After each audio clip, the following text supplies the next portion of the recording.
we bring to you exclusive word politics, culture and tradition around the world, business,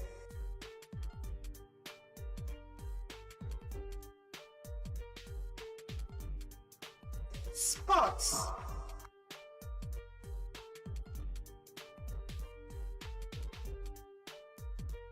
African news,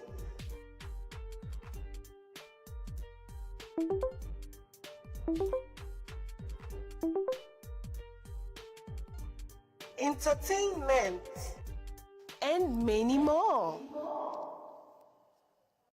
Visit Obinwannem.com.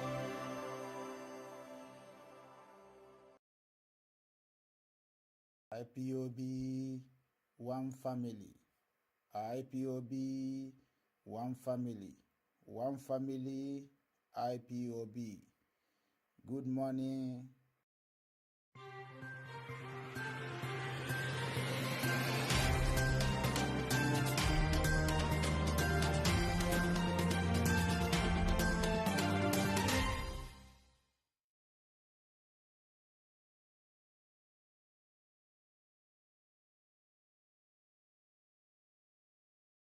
On the lower court. So I was actually surprised that a high court have refused to obey or abide by the determination of a Supreme Court judgment. And then take the only part that is against him and then refuse to apply the part that is in favor of him. This cherry picking of what was contained in the Supreme Court judgment is what I'm against. Yes, that's correct. It should be implemented holistically. Yes. I'm not against facing any trial. After all, I'm innocent. They have nothing against me. But there cannot be any trial when key sections of the Constitution and a key Supreme Court judgment has been violated by a court of law. So you'll be patient for the case to go back and come back to the court? This is my 4th year in solitary confinement in detention. The 5th year will not kill me. Sorry, what if the case is also reassigned back to her? Will you still be comfortable? It's not going to happen. No, it won't happen. It won't happen. It doesn't happen. It doesn't happen that way. It doesn't happen that way at all. Thank you very much. These are the things that the public must understand. Most of you journalists, the legal correspondents, you don't take time to actually study some of these rulings and judgments. Go and study. In fact, I'll give you... Bring that envelope. Bring the envelope. Look at it here. Look at it here. Look at it. I'll give it to her because I think she's a bit more... Give her the Supreme Court judgment. Can you hold this for me? She can... I want to let the whole world understand something. Very, very clear. In all this is judgment of the Supreme Court. It made it very clear that even that the impartiality of the judge is questionable. And is here. Where is it? Please do bear with me. It says it here. I like what is it, page? What is that again? 13. Where it says page 18. all these things are online. Is it not page 18? All these things are online. So I suggest that the journalists in this country actually take out time to do some basic research. It's not difficult, just minor research. You will understand the vacuousness, the emptiness of all the charges against me. Okay. They kept switching the charges. They said I committed this crime in England, isn't it? Yes. I made a broadcast in England. Yes. And in 9 charges leveled against me, this place where I committed this crime was London in the United Kingdom. Yes. When my lawyers came to see me, I had a discussion with them about how I'm going to defend myself. I told them that no court in Nigeria has jurisdiction to try me.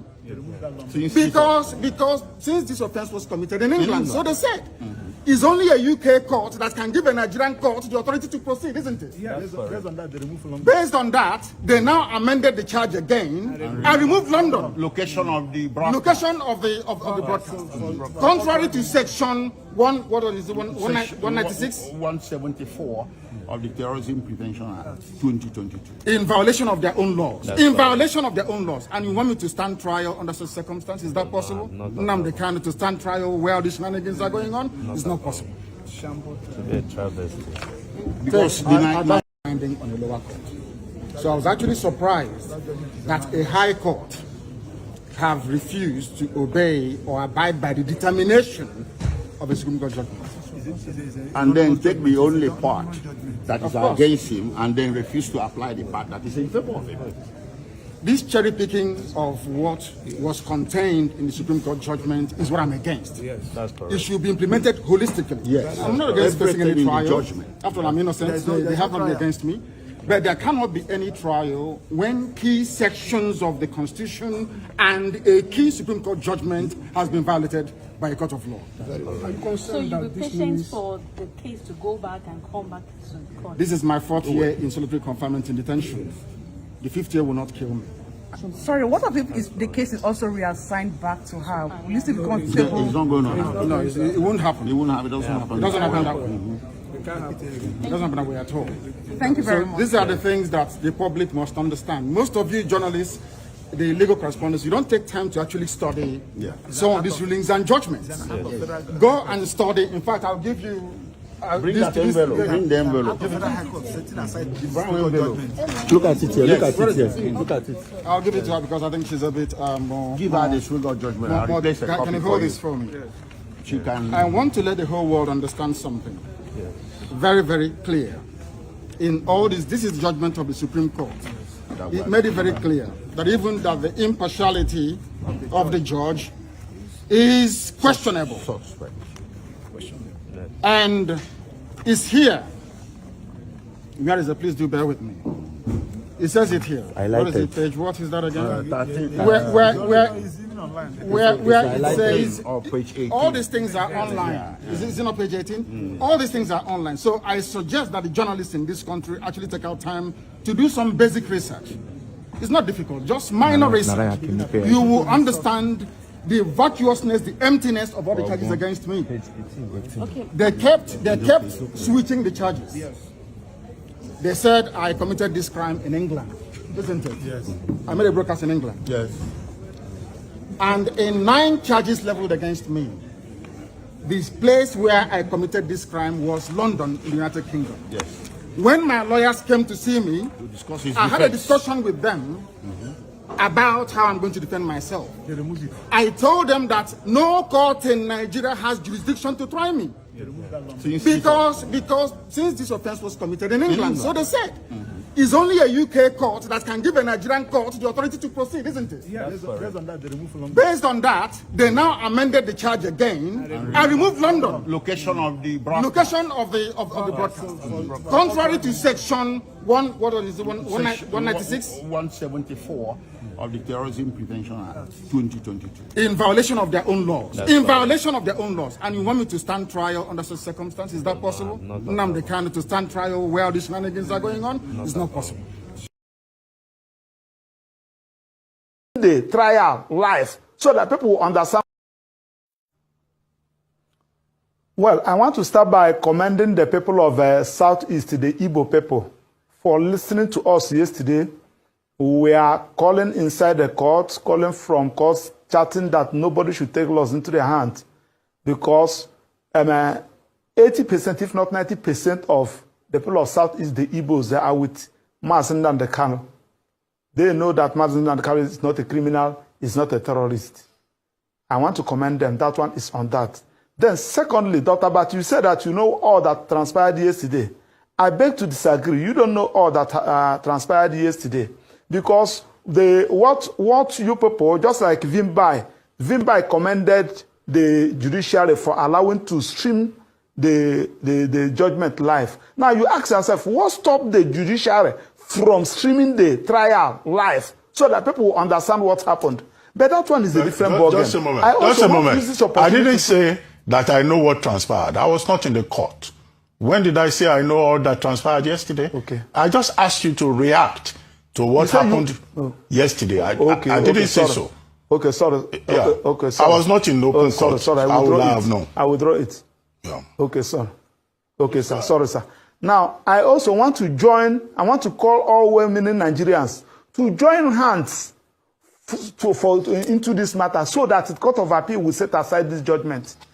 But I want to tell you that as at yesterday, when the judgment was given, there in America, where our delegates were facing the U.S. Congress, one of the congressmen now raised this issue.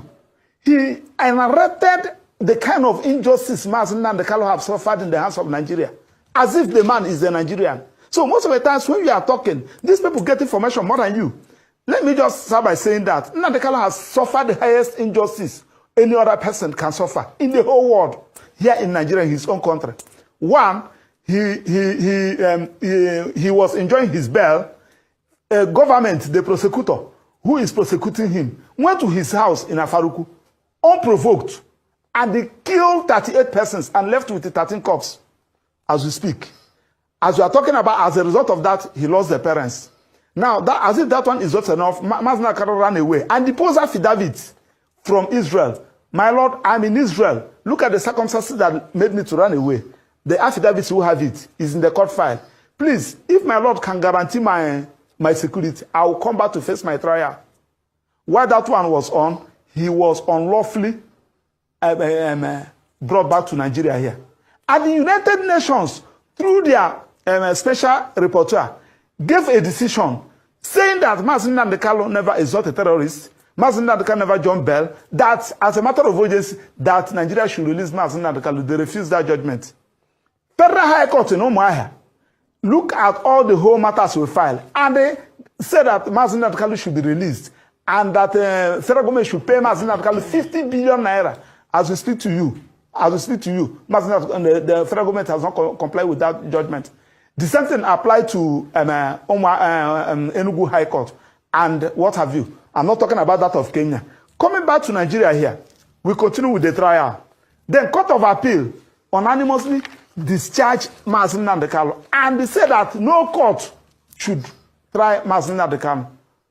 Federal government refused to comply with that order, and they kept Mazi Nnamdi unlawfully for 9 days before they now file what they call motion for stay in a criminal matter, the first in history. Now, when they filed the motion for stay, the matter gets to Supreme Court. Supreme Court, in looking at all these things, Supreme Court made an decision. One, that Mazi Nnamdi never jumped bail. That court ought not have revoked his bail. And they condemned the attitude of military, sending Operation Python dance in his house and massacred many people there. All right. And they directed the Federal High Court. Let me finish. Let me make this submission. And they referred the matter back to Federal High Court to continue with the trial, with the intention that the matter will continue with the Honorable Justice Binta Nyako's court. So when we get there, Binta Nyako now recused himself. The matter now get back to Justice Omotosho. Mazi Nnamdi took a fresh plea. That plea Mazi Nnamdi took before Justice Binta Nyako is no longer effective. He now took a plea, a fresh plea, in a fresh court, starting de novo. Okay. Now that was where the issue of repealed law comes in. Okay. Okay. All right, thank you very much for breaking it down for us this morning. Now, you said as part of your statements that a significant number of people in the Southeast are sympathetic at best to the plight of Nnamdi Kanu. Now, in the interest of public peace, yes, and in the interest of national security, how should this matter be managed, pending when the next decision, whether to appeal or not, will be taken by Nnamdi Kanu? I say this because I believe that at the end of the day, what we want is to ensure that we don't further incite people to aggression or to violence, and that we are able to have some peace in the Southeast. Also, I'd like you to comment on the situation of the sit-at-home order.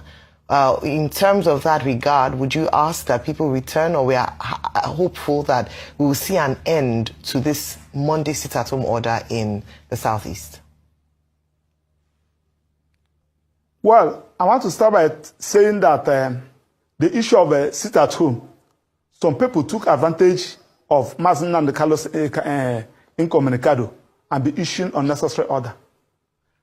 When this issue started, Mazi Nnamdi personally sent me to Europe to go and talk to Simon Ekpa that he should stop this sit-at-home. I think either in this studio or in another studio, where we also issue that whatever thing that you are doing, Nnamdi is not a party to it. Lucky enough, one day, the DSSS allowed Nnamdi to speak from the court. Nnamdi also made it very clear to everybody. That one is on that. Now, back to your question. The best way to handle this thing is for Court of Appeal to set aside this most embarrassing judgment aside and allow Mazi Nnamdi to continue with his agitation and let federal government now call him. My brother, why are you agitating? So that, one, because yesterday in the judgment you are comparing Mazi Nnamdi's agitation with Boko Haram. Somebody that told you that, look at what I am fighting for. Look at what I'm fighting for. Instead of you to call the person, what is the problem? How do we feel that we can resolve this thing? You know, I'll tell you, this is what gave rise to this agitation, this is what gave rise to this agitation. Then you address it. The agitation will just die naturally. Now, why the judgment yesterday is because Mazi Nnamdi is an Igbo. Yes, it is because Mazi Nnamdi is an Igbo. You can't do it to any other tribe in Nigeria. No, Maxwell. I want to prove it. Yes, Maxwell? I want to prove it. Yes. I want to prove it. No, I want to just say, wait, hold on. I want to say that it's important that we're able to not incite any form of aggression based on this assertion. So if, except you're able to prove beyond reasonable doubt, please don't make such.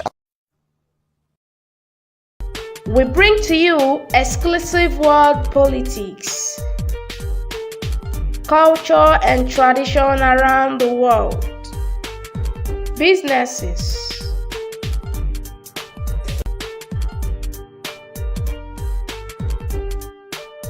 sports,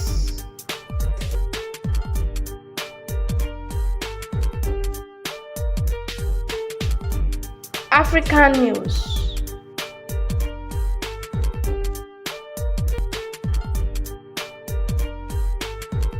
entertainment, and lots more. Visit Obinwannem.com. Despite other rulings of courts around the country and the international community. So the federal government never had clean hands in this prosecution. That's my concern. My primary concern really was the federal government, not the court. Because the courts lack the jurisdiction to initiate criminal trials except when they commit contempt in the face of the court. But the government, the executive branch, the presidency, the attorney general have to take a case before the court So the aggressive prosecutorial policy towards Mazi Nnamdi was very baffling to me. And I was questioning why. And guess what? I found out why. It is tough being an Igbo man in Nigeria. It's tough for me. Being Igbo in Nigeria is very tough for me. I know what I passed through. I know the opportunities I have lost. So when it comes, I didn't know that this thing could be extrapolated to criminal prosecutions. It was very vicious. The prosecutorial policy levied against Mazi Nnamdi was very vicious, and you had to ask yourself why. Just because of mere broadcasts made from a foreign soil. Are you trying to tell us that if the witch cried at night and the baby died in the morning, it's the witch that killed the baby? He made a broadcast and certain acts of violence was committed, or acts that you term terrorism was committed in the southeast, and you're linking the two. I don't believe there's any nexus, because nobody who committed such acts, you have thousands of alleged IPOB members, alleged ESN members in your detention facilities across Nigeria, including the notorious Wawa barracks in Niger State, where they are tortured, and Tiger Base in Owerri. And none of them, since 2015, has pointed a finger at Mazi Nnamdi, despite confessions he obtained under torture. Nobody has said, I attacked a policeman, I attacked anything, I shot somebody because of Mazi Nnamdi's broadcast. There was no single witness brought to say that. There was no single documentary evidence indicating that. And then you left that aside and you pivoted to NSAS. And you now convicted Mazi Nnamdi for his remarks. Even though some people said incendiary, a lot of people made incendiary remarks during NSAS. Oloshoyinka supported NSAS. Foreigners supported it. Twitter founder Dozie supported it, and they created a very viral hashtag for it. And nobody has ever been convicted of NSAS protest except Mazi Nnamdi. So begin to ask yourself why. The answer is as obvious as it can be. It's a stuff, being an Igbo man in Nigeria, and this is what is fueling the agitation that is at the bedrock of all these things. And you think by jailing him, you know, it's a magic bullet that will solve all these problems? No. I think he's going to create more discontent. I hope that people will remain calm and not resort to self-help. But when a segment of your citizens, a very big segment as Igbos are, some people put our population between 50 and 70 million, if you count those in the diaspora, they're not happy with you. Your alpha males are not happy with you as a country. You talk with them. You don't seek to jail them, or you don't seek to subdue them through the instrumentality of, you know, putting the poster boy for their yearnings and aspirations and angst and discontent in jail for life. It will be tantamount to jailing the entire tribe. So I think the federal government needs to, you know, retool itself, go into a rethinking mode and ask itself some political questions, not legal. This matter has never been legal. If any, the legal aspect of it was very scintillant, very small. Much of it has quantum political content. So the federal government needs to double back and say, hey, what are we doing here? Maybe this conviction has opened a new opportunity for a political solution. We'll come to that present. Yes. We bring to you exclusive world politics, culture and tradition around the world, businesses,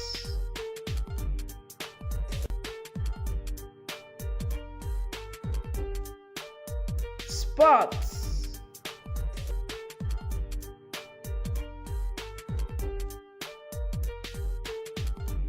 African news,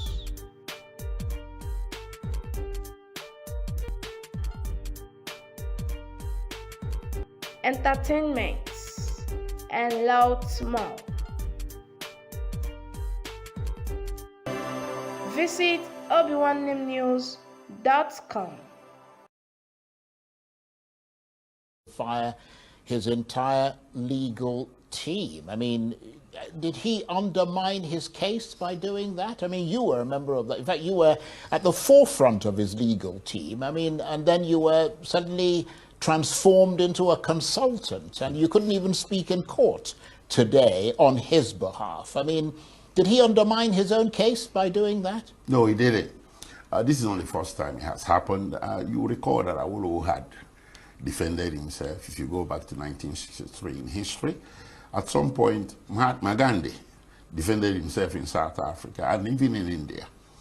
And Nelson Mandela at some point defended himself. So did Martin Luther King. It's not unusual. This is a politically charged case.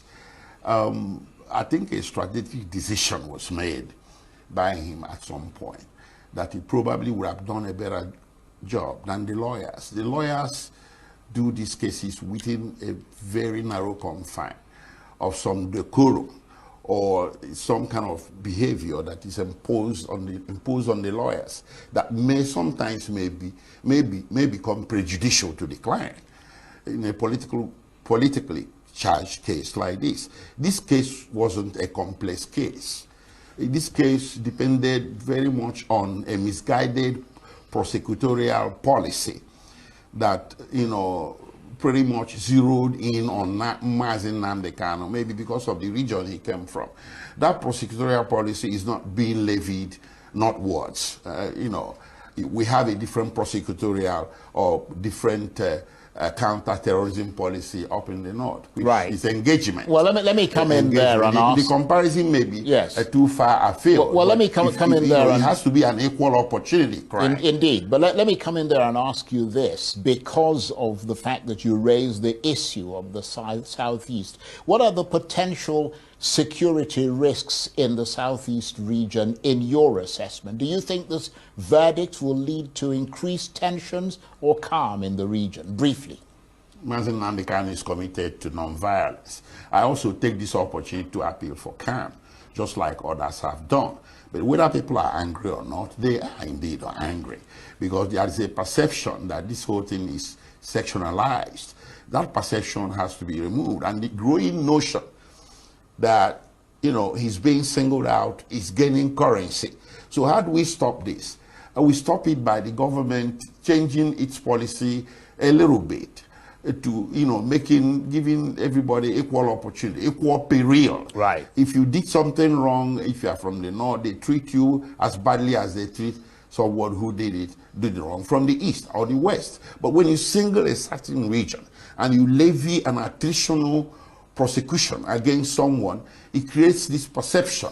And of course, it kind of heightens the alienation of that very region and makes worse the very problem you're trying to solve, right, the problem of inclusion and exclusion. Right. And this is what is driving the agitation. But having said that, calm is required, because we still have opportunities laying ahead. Indeed. Let me come to you, Honorable Benedict.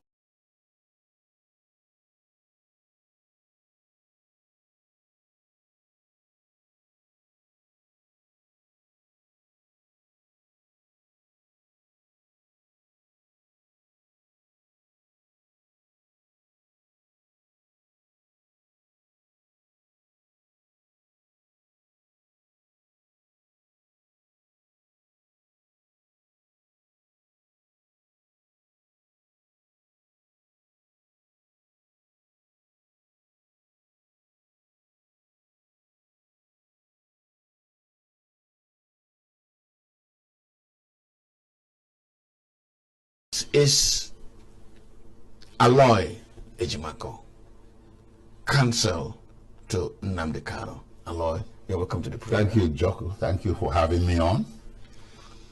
Let me first tease you. I've been asking you, pursuing you. Today, I happen to catch you. Very well. A good catch, isn't it? You're welcome. Thank you. Thank you. Now, this is a serious matter. I need education as I progress. Yesterday's trial, yesterday's sentencing, followed series of other court processes.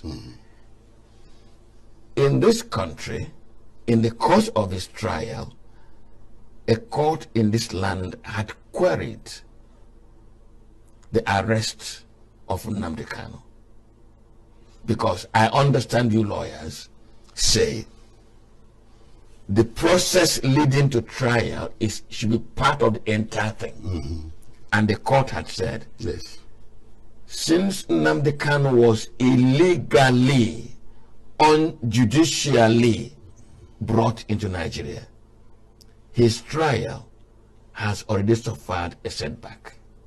Has that position by that court been varied at any level? I just want to be educated. Well, yes, it was varied at the Supreme Court. That was the Court of Appeal.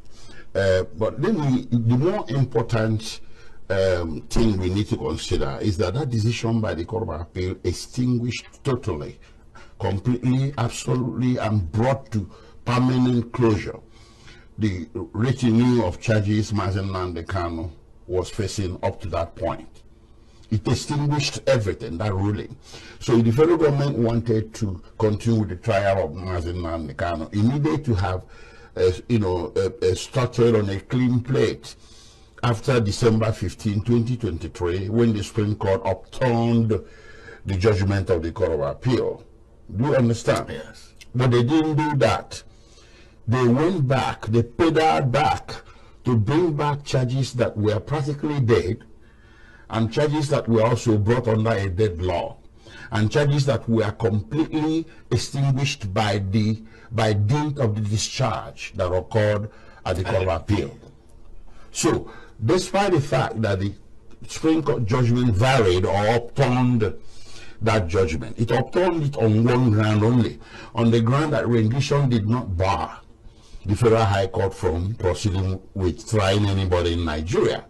But it didn't say expressly or specifically that those charges that were standing against Nnamdi Kanu be brought back, or the charges be brought back under a law that was repealed in as far back as July 2022. So the decision of the Supreme Court came more than a year later, in December 2023.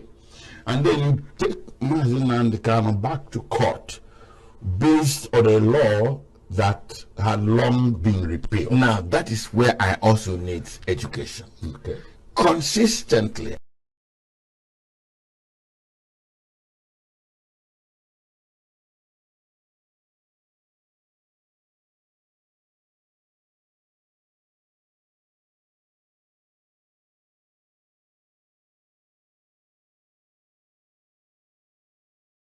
despite other rulings of courts around the country and the international community. So the federal government never had clean hands in this prosecution.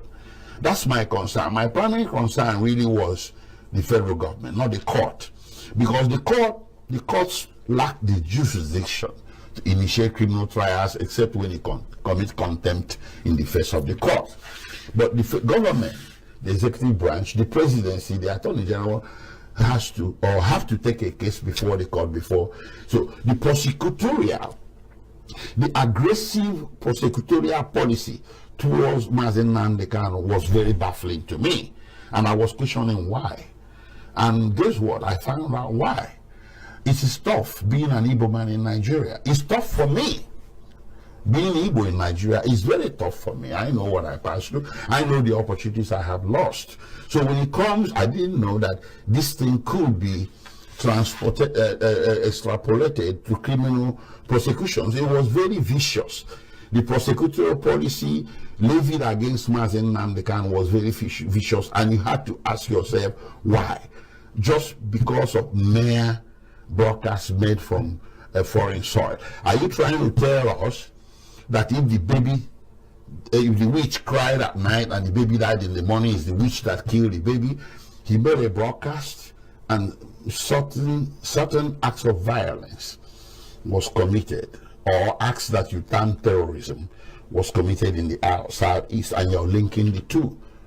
I don't believe there's any nexus, because nobody who committed such acts, you have thousands of alleged IPOB members, alleged ESN members in your detention facilities across Nigeria, including the notorious Wawa barracks in Niger State, where they are tortured, and Tiger Base in Owerri.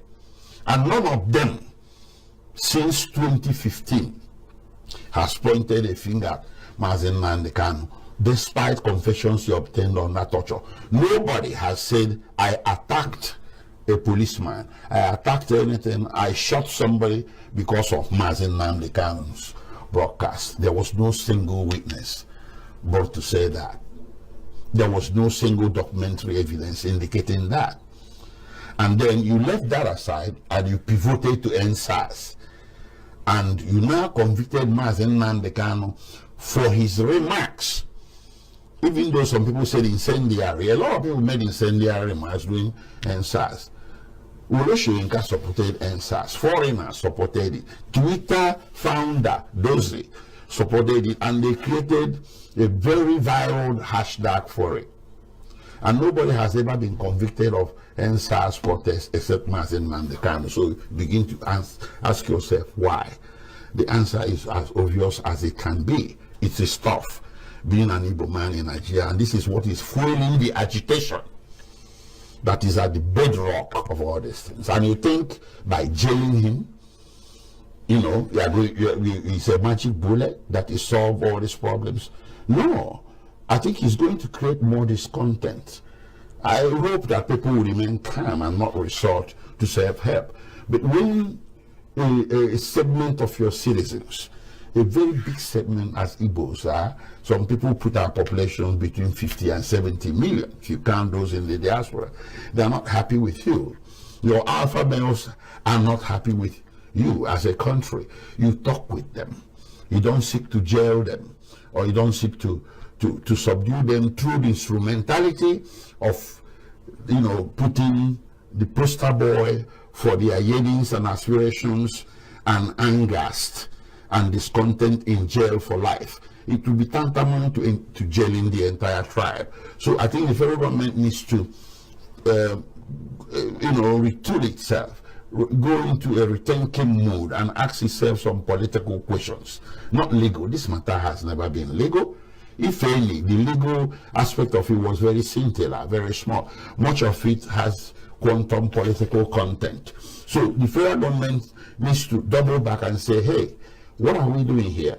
Maybe this conviction has opened a new opportunity for a political solution. We'll come to that presently. Yes. We bring to you exclusive world politics, culture and tradition around the world, businesses,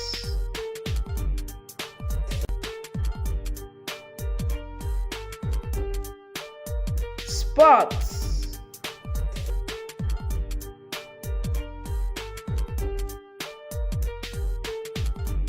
African news,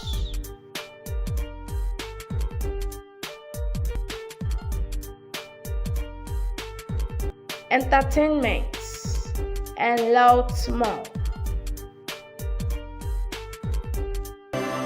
Visit Obinwannemnews.com. It's education. Okay. Consistently, I've been following it. Yes. Nnamdi Kanu has insisted that if there is a law in our statute books warranting his prosecution, yes, based on which he could be charged, yes, that he will face trial. Yes. But there's no law to that effect. Yes. Can you kindly educate us on Well, that? I would. If you recall, Njoko, during the military administration, we used to have the Armed Robbery and Firearms Tribunals. Correct. We also had the Armed Robbery and Firearms Decree. Yes, we did. Now, the punishment or the process for bringing armed robbers and people who allegedly possess firearms illegally, the process then during the military administration was very arbitrary and very summary, and the process was taken outside of our black letter traditional law to come within the purview of a military decree that did not guarantee minimum fairness. You could be tried in under 2 weeks or 3 weeks and be executed. The same thing for those who were accused of running drugs or narcotics. Yes. Now, as soon as the military administration's sunset and we return to civilian administration, that law also sunset and the law was repealed.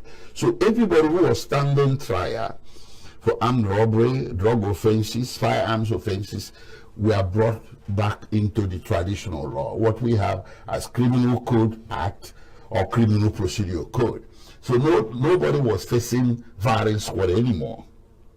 Nobody was facing arbitrary and summary trial anymore. So you even though you were accused of something, you were given the benefit of taking advantage of the new law in place. So nobody was going to pedal back to military era repeal decree to put you under the pain of summary trial within 2 to 3 weeks, not before a panel not comprised of lawyers, but military officers, and then you are taken to your village and executed. There's no more death by firing squad here, but we used to have it. So I think this is the best analogy.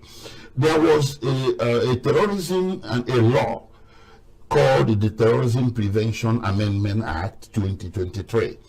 The charges Mazi Nnamdi was facing until he got discharged by the Court of Appeal in 2022, these charges were initiated under that act. Now, I had explained previously that while these things were going on, yes, the act got repealed. So it became a dead law.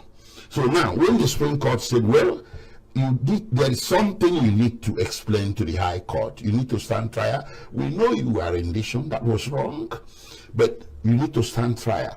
It didn't say you need to stand trial under a repealed law.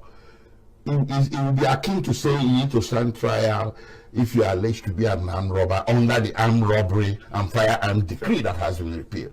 If a court subsequently says you need to stand trial, it means you need to stand trial under the Criminal Code or the Penal Code, and the procedure that shall apply will be the Criminal Procedure Code. Just like we had in 2015, with the promulgation of the Administration of Criminal Justice Act 2015, all the criminal code procedure code, all the criminal code procedures in place in much of Nigeria got extinguished. So everything that was pending at that time was brought under the purview of the new law. This was the kernel of Mazi Nnamdi's argument that it is jurisdictionally questionable, maybe even a nullity, and it defeats the his fundamental rights to fair hearing for him to face trial under a law that has been extinguished. And guess what? That law that was extinguished wasn't extinguished for no reason. The law that replaced it, the Terrorism Prevention and Prohibition Act 2022, was meant to bring Nigeria in conformity with the international best practices in the global counter-insurgency, counter-terrorism effort. For instance, the old law carried the death penalty, but the world community came together and said, well, it's probably too harsh. Let's go as long as life imprisonment. They removed the death penalty. And under the new law, most of the offenses he was charged with carried maximum number of 20 years to run concurrently. Now, under Section 76 sub 1D3 of the new law, if the terrorist act or if the overt act leading to the alleged incitement of terrorism occurred outside Nigeria, the Federal High Court of Nigeria does not have jurisdiction unless it can be shown by the government that that very act also constituted a terrorist offense in the country where it occurred. Now, on the charge sheet, the allegations made inside of these 6 counts of the charges, 7 counts, 6 out of them carried allegations of broadcasts made overseas between 2018 and 2021 when Mazi Nnamdi was not here. They are the ones that indicated that window of 2018 to 2021. So if you made that indication that basically said that you, Mazi Nnamdi, made a broadcast and you didn't mention the location of the broadcast, you made a broadcast that led to incitement of terrorism or commission of act of terrorism in Nigeria, you need to also mention the location where it was made, so that in our proceedings in the court, it can be then established whether in that country, to the strict proof, whether the broadcast, say for instance, if made in Kenya, whether that level or that nature of the broadcast is also a crime in Kenya. If you said you made it in Britain from British soil, is it a crime in Britain to make such a broadcast? If the answer is yes, then the Federal High Court has jurisdiction, and it's called extraterritorial jurisdiction.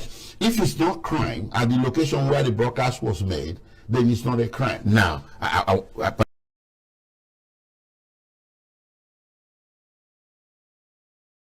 we bring to you exclusive world politics, culture and tradition around the world, businesses,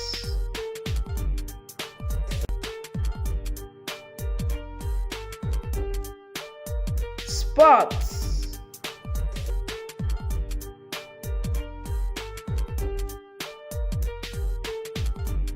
African news,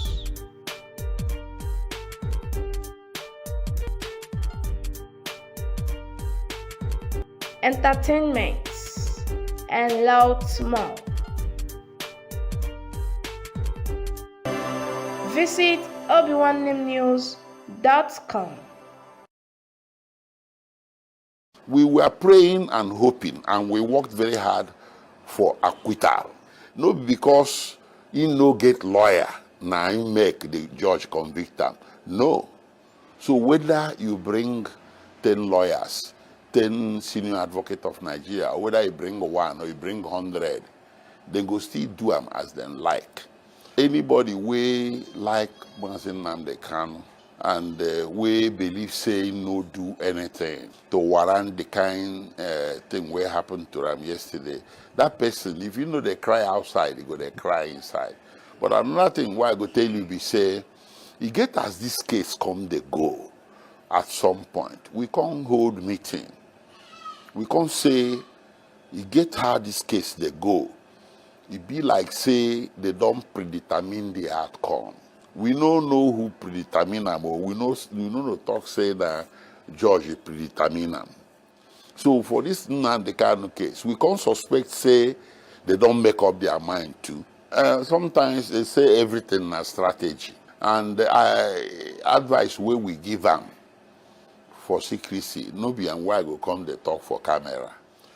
So it be like say everybody can decide, say, he go carry less risk. Make it no be like say we be undertaker. Now lawyer carry and go slab. Now lawyer carry and go the person where they do an injury. And he too, he agree. Everybody agree. Say that defense where he go give himself and be the best. And luckily for us, the man no book. He dey learn quick. The only thing where remain for Mazi Nnamdi and law degree. And if he go law school, na first he go carry. He dey understand law well. Better pass some lawyer self. I been the talker. Say the case pass judicial, it pass legal. That case now for political matter. It be political matter. If you carry and go court, you go pass every judge. It pass that judge. This Nnamdi case, it pass court. Now case for President Tinubu na go settle am. So now today we can't double up, can't hurry, get the CTC of the judgment. CTC means certified true copy. You cannot go on appeal without getting that CTC. For Monday, we don't knock for court of appeal door. If we no do them for Monday, Tuesday, no go pass.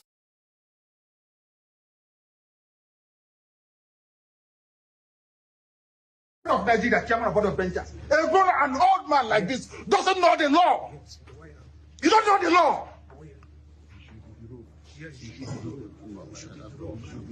I'll give the petition. I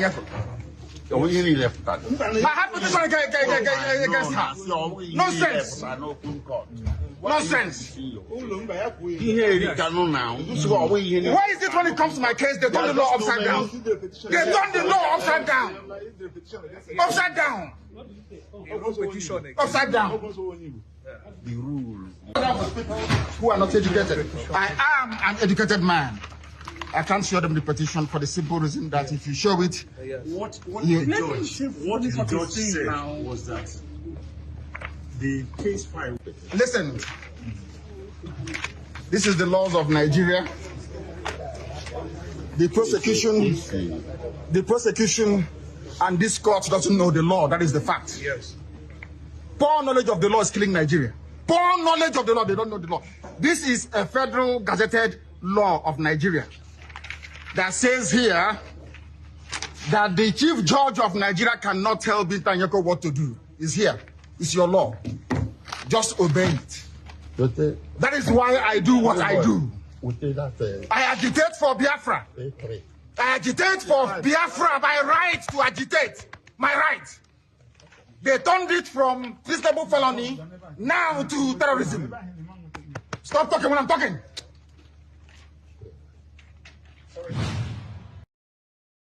Holistically, yes. I'm not against facing any trial. After all, I'm innocent, so they have not been against me. But there cannot be any trial when key sections of the Constitution and a key Supreme Court judgment has been violated by a court of law. So you will be patient for the case to go back and come back to the court? This is my 4th year in solitary confinement in detention. The 5th year will not kill me.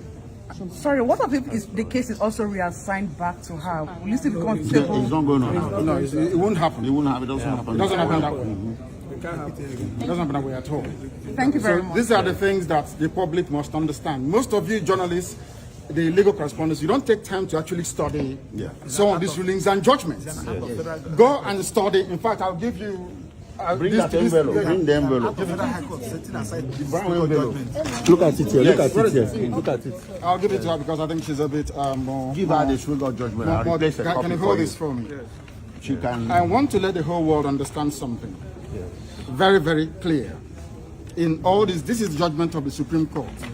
It made it very clear that even that the impartiality of the judge is questionable. And it's here. Where is it? Please do bear with me. It says it here. What is it, page? What is that again? Where it says all these things are online. Is it not page 18? All these things are online. So I suggest that the journalists in this country actually take out time to do some basic research. It's not difficult, just minor research. You will understand the vacuousness, the emptiness of all the charges against me. They kept switching the charges. They said I committed this crime in England, isn't it? Yes. I made a broadcast in England. Yes. And in 9 charges leveled against me, this place where I committed this crime was London in the United Kingdom. Yes. When my lawyers came to see me, I had a discussion with them about how I'm going to defend myself. I told them that no court in Nigeria has jurisdiction to try me. Because since this offense was committed in England, so they said, it's only a UK court that can give a Nigerian court the authority to proceed, isn't it? Yeah, based on that, they now amended the charge again and removed London. Location of the broadcast. Location of the broadcast. Contrary to section 196? 174 of the Terrorism Prevention Act 2022. In violation of their own laws. Violation of their own laws. And you want me to stand trial under such circumstances? Is that possible? Nnamdi Kanu to stand trial where these shenanigans are going on? It's not possible. There's no exception. No exception whatsoever. That's what the law says. Section 12 of the Constitution, what does it say? Any treaty ratified by Nigeria becomes law. It's law. You cannot change it. It doesn't matter what they do. All these shenanigans is just pure rubbish. You understand? Not with me. I believe in justice and fairness, that's all. Any court of law in Nigeria, that's what the law says. Anybody standing in trial or coming to try me is a terrorist. That's what their law says. Not me. As simple as that. Section 2, subsection 3F of Terrorism Prevention and Prohibition Act. That's what it says. Any court considered to try me is committed an act of terrorism. Yes. It's very clear. You cannot violate a treaty that Nigeria entered into and then come to try that very person. Is not done anywhere in the world. So you must be aware of that. So that is why there is all these ridiculous delays. That is what Supreme Court said. I did not jump bail. My home was invaded. They came to kill me and I survived. They came to Kenya to kidnap me, brought me back to this country and seeking to try me, which the law says cannot happen. You cannot violate a treaty that Nigeria entered into and then hope to stand on that illegality to conduct a trial. Is not done anywhere in the world. I don't have it in my case. Nobody has, there's no exception. No exception whatsoever. That's what the law says.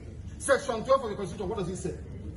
Any treaty ratified by Nigeria becomes law. It's law. You cannot change it. It doesn't matter what they do. All these shenanigans is just pure rubbish. You understand? Not with me. I believe in justice and fairness, that's all. Nzogbu, so-called Nzogbu, saying they will bring Awolowo to become the head of state. They knew what was going to happen. They wanted to truncate the economic miracle of Dr. Maxwell Opara. What I'm telling you are fast. Go and investigate for yourself. In the East, you had the fastest growing economy in the whole world, over 40% every year.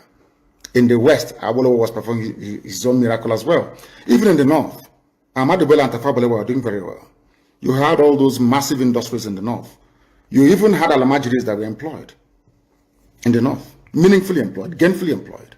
They were all doing very well. Britain said, no, for us to control these people, we need to impoverish them. Let us introduce this war. There was a coup by Nzogbu. And after that, there was the massacre of, as usual, massacre of our people in the North. Ojukwu said, I have to secure my land and my people. They said, no, let's go to Aburi to discuss it. Ojukwu went to Aburi and agreed, restructuring. That's something now you're asking for, to tell you how foolish Nigerians are. They're very foolish. That same nonsense you're asking for now was discussed many years ago. Ojukwu sat down in Aburi with Gowon and decided that regionalism was the best way forward, restructuring, going back to who you were, 1963 Constitution, 1963 Constitution. Be on your own and pay tax to the central government, as they have in America, as they have even in Britain. Britain, you have Scotland that is almost independent. Wales, the same thing. Everybody is free. But Britain doesn't want the same thing they're enjoying to happen in Nigeria. Why? Ask yourself that question. Anybody telling you about one Nigeria is your enemy. I'll prove it to you now. Ojukwu negotiated devolution, regionalism. The North will be on their own, the West on their own, even Midwest on their own, and then the East on their own. It's the same one Nigeria. On their way to the airport, before they boarded the aircraft, a call came from Lagos, from the British High Commissioner in Lagos to Gowon, telling Gowon not to agree, after having signed the agreement. That same Gowon you're looking at today, God kept me alive so that he can witness the destruction he will bring upon that very zoo called Nigeria. Gowon said no. Do you know all the journalists in Nigeria, none of them have ever gone to Gowon to ask him, why did he say no to Aburi? Aburi was restructuring. None of those agitating for restructuring right now has ever gone to Gowon or gone to Nigeria to say, but Ojukwu negotiated restructuring. What happened? They came back and they said no. Ojukwu said, okay, so you want to continue to kill my people all over the place? No. Because of that, I'll declare Biafra. Today, they have brainwashed all of you with the perverse notion and thinking that somehow Ojukwu is responsible for causing a war, when opposite is the case. If not now, that after many years of hammering on this very topic, it has now sunk into the skull of the people that Gowon was the aggressor, not Ojukwu. That's how Nigeria is, always blaming the victim. And we lost over 5 million people during that very genocidal war. They killed over 5 million Biafrans. They wanted to wipe us away from the face of this very earth. But we survived it, and we are here today. Those they gave birth to, they have come. And this time with a wrath that you cannot even begin to imagine. And Biafra must come. It must come.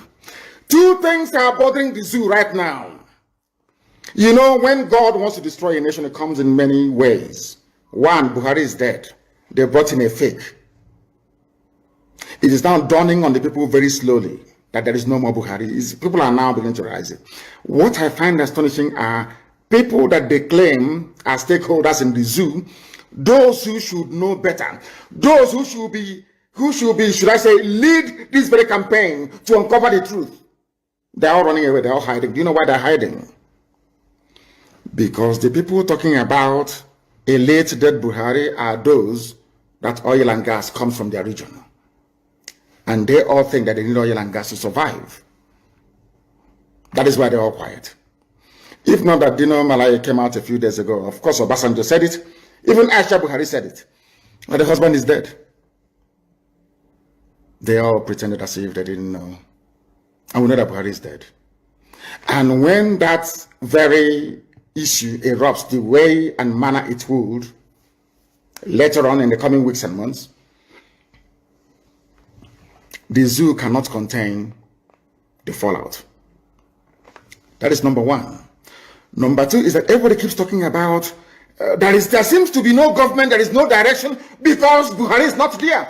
That is why you have no direction. That is why the country seems to be drifting. That is why there is no sense of purpose, no cohesion, because there is no Buhari. So what you have are competing interests and ideas from the Fulani cabal that is ruling the zoo, ruling all of you. You know that little boy is not Buhari, everybody knows that. How many Buharis are you going to have before you begin to reason and begin to think? When I said it, they say it was conspiracy theory, and I said with time, today people are coming out to confirm what we have always known. What we have always known, that Buhari is dead. That is why you have what is called a drift in the government. That is why there is no clear focus, there is no clear-cut direction, not at all. If not that I talked about Aisha Buhari in my last broadcast, I wouldn't have brought her out today to speak. And she only issued a statement. Nobody saw her.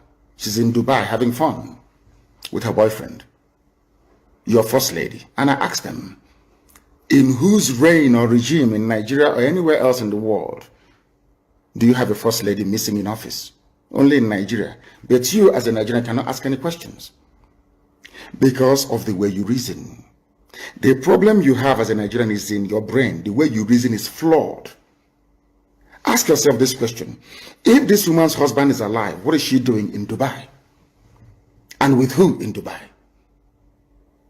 Simple question. But you can't ask yourself that question because you're a Nigerian. Sometimes you don't reason very well. It is not meant to be an insult. I'm just telling you the fact of life. Buhari is no longer alive. The various Fulani groups within, some are sponsoring terrorists from all over the place to come to your land to kill you. And you want to be in the same country with the same people that imported terrorists to come to kill you. I don't understand it.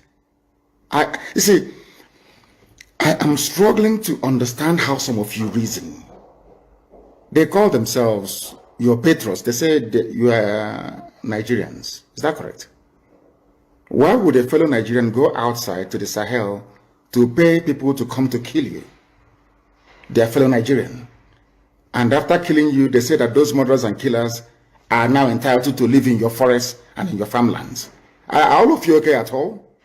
Because I am struggling to understand how you people reason. The reason why I'm saying this is this. The gullible ones amongst you are the ones they are deceiving. They are deceiving all of you. And for some perverse reason, you tend to fall for it. But we have not fallen for it. And wonders shall never end. You saw the little boy that they were giving, they said they're giving him COVID-19 vaccine. And I ask you in all honesty, there are pastors and truth tellers and men of God, I believe, in Nigeria. Look at the hand of that boy. You've seen the pictures and the videos everywhere. Is that the hand of an 80-year-old man? How can all of a sudden Osibajo is now older than Buhari? Look at the videos and look at the pictures.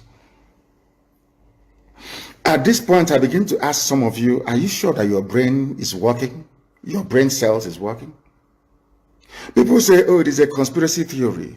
All these things that you're saying about these people, and I'm saying to them, have you not seen the picture of Osibajo taking the so-called vaccine or malaria injection? I don't know.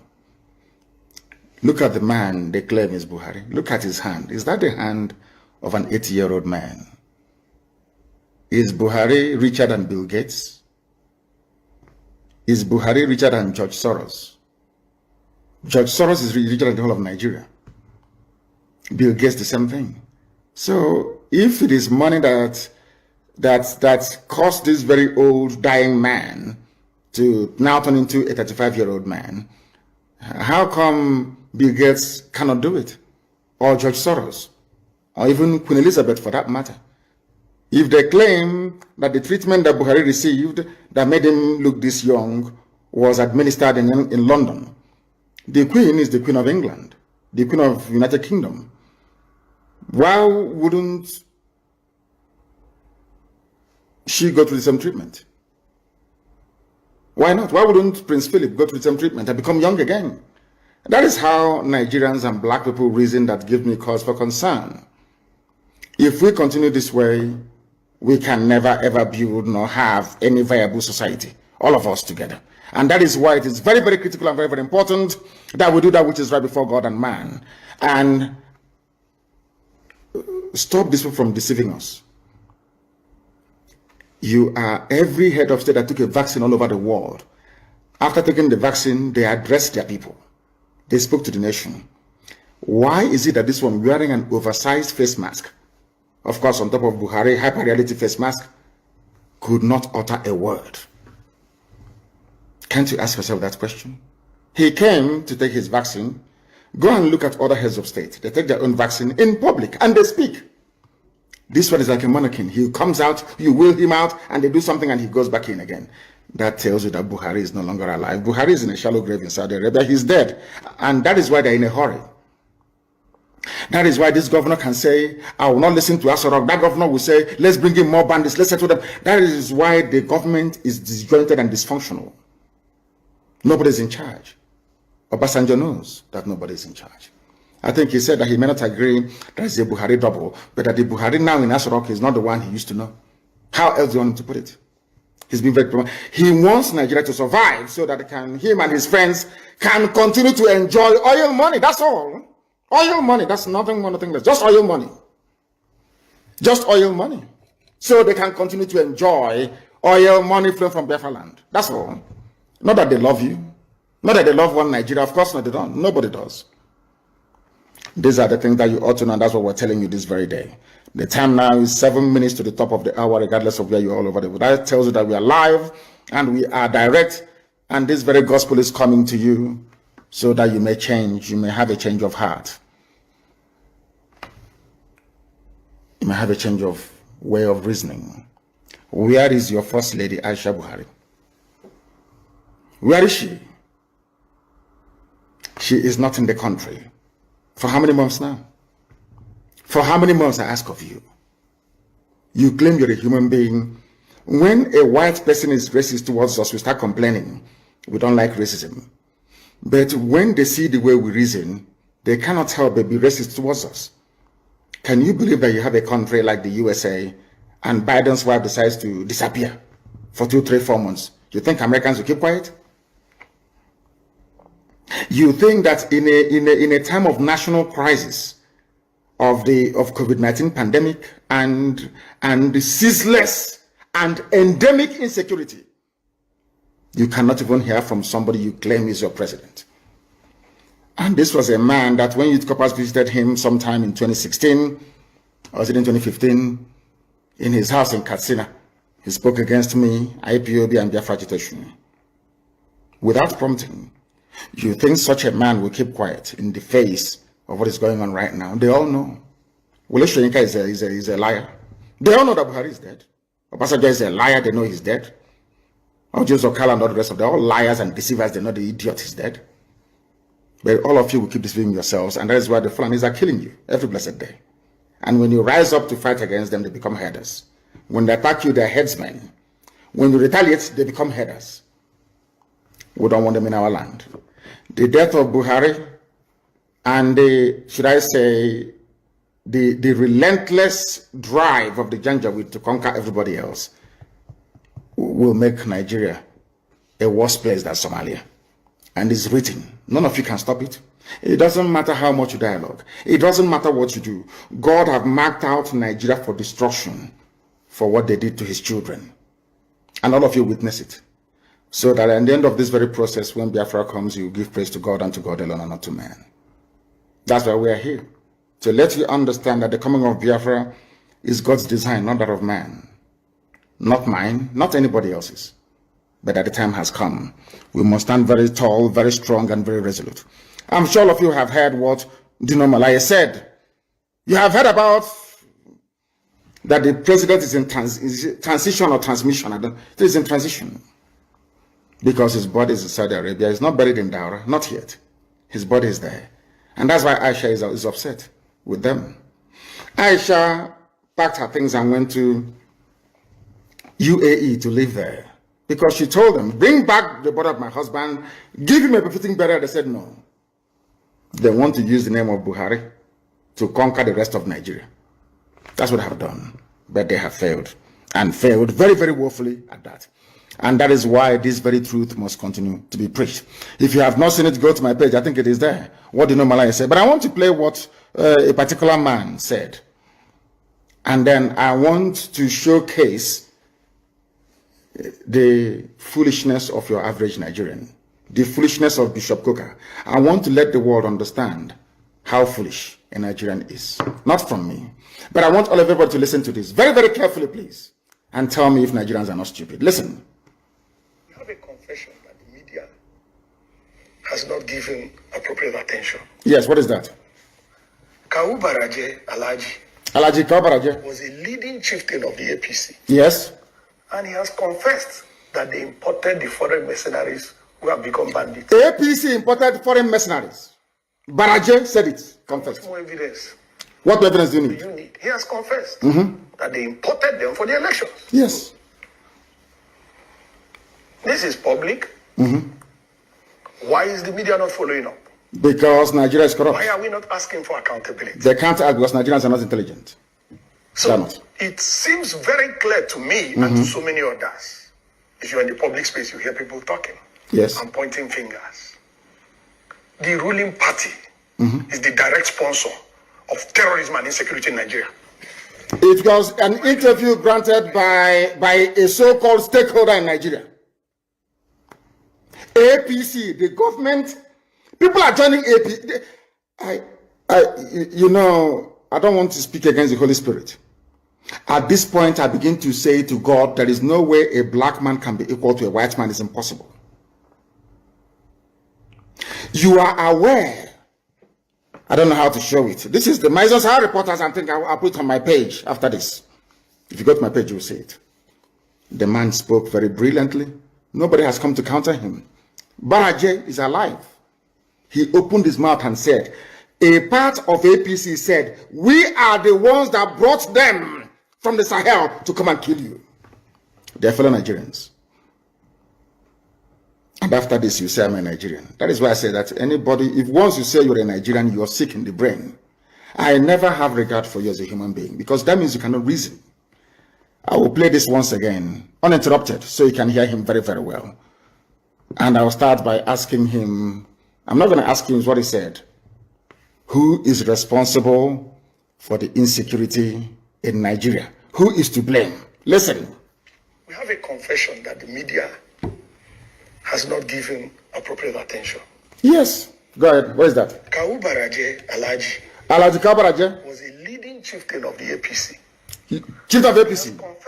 He has confessed. Baraje. The foreign mercenaries who have become bandits. He has confessed. How much more evidence do you need? He has confessed that they imported them for the elections. This is public. Why is the media not following up? Why are we not asking for accountability? So it seems very clear to me and to so many others. If you're in the public space, you hear people talking and pointing fingers. The ruling party is the direct sponsor of terrorism and insecurity in Nigeria. My name is Martin Onovo. I said it. Martin Onovo. APC is the direct sponsor of insecurity and terrorism in Nigeria. Ask me for the evidence. Good. I just gave you confession of Kawu Baraje. Kawu Baraje, his confession is number one. Evidence. Number two, evidence. Miyetti Allah made a public statement that if you want peace in your state, don't call any meeting. Provide land for Fulanis in your state. Ultimatum from visitors. Miyetti Allah. From terrorists. Miyetti Allah is a collaborator with the ruling party. Miyetti Allah. We had a report that the ruling party funded Miyetti Allah to the tune of 100 billion. You see that? I wasn't there when the payment was made. But that's in the public domain. One Nigeria. An official report that the government of Nigeria was going to establish a radio station. Radio station for Miyetti Allah, a terrorist group. In collaboration with Miyetti Allah. We have Fufude, the Fulani tribal dialect, will be the language of communication. Do you understand it? Now, they were saying this is for Fulani people, sorry, for Hausa people. You know, all these years when they were conquering you, Hausa, they said Hausa, Fulani, we are Hausa, Fulani. But now they feel they have taken you over. Now they feel that they are at the cusp of their conquest of Nigeria. They are now floating a radio station, no longer in Hausa language, but in their native Fulani language, Fufude. What does that tell you? As an average Nigerian, I wonder when, maybe there's something in the cow. You know, they have sex with cows and after that they sell it to us and we eat. Maybe that is when they succeed in hypnotizing us. The interviewer was asking for evidence. Let me now give you the evidence. It was us that translated this evidence. Now it's all over the place. It's gone viral. Now let us hear from the mouth of the Fulani terrorist that the APC brought into Nigeria. Let us hear from them. Idan ba gwamnati ta daure wanda yake cikin daji ya ta'addanci ba Allah ubangiji ya tsine ma Allah dauki rayuwa ta a wurin. Listen, listen Hausa. Allah ce saniya aka san shi da ita sai noma. Saniya ba ta haifa bindiga AK 47 AK-47. AK-47. Gwamnati ke turowa har muka samu. Mu kuma wallahi dalilin da ya sa billahi lazi shekara na bakwai ina makarantar allo. Amma lokacin da na dawo na tsinci kaina a cikin wannan abun, wallahi ina mamaki kullum ina tunanin rayuwata. If I'm lying. Saboda mahaifana akalla a kasar dan banga da su. What did this man say? I will translate for you. It's on my Twitter. I don't know if it's on my Facebook page. That is why, because of these things, that is why Facebook is busy blocking, banning, suspending people. What did this man say? I'll take off my glasses to read. This man said, I swear to the Almighty Allah, that is the government, the same APC government that our brother was talking about earlier, that gave us arms. I am saying this for people that believe in one Nigeria. That is why I'm... Who are they? Who created this Nigeria? Who created these people that cannot reason very well? Let me read what this man said. I swear to the Almighty Allah, that is the government, that is APC government, so-called Buhari government, that is giving arms to us. Fulani don't know what gun is. We are only headsmen. Cows don't give birth to guns. I swear to Allah, we are on our own, and the government gave us AK-47. I am not afraid to say the truth. Bishop Coker, are you listening? All of you idiots that believe in one Nigeria, are you listening? You morons, monkeys.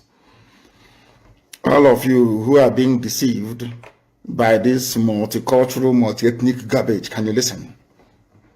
The government that you are hoping to save you are the ones giving arms to those who have come to kill you. And you get up tomorrow morning and you say, believe in one Nigeria.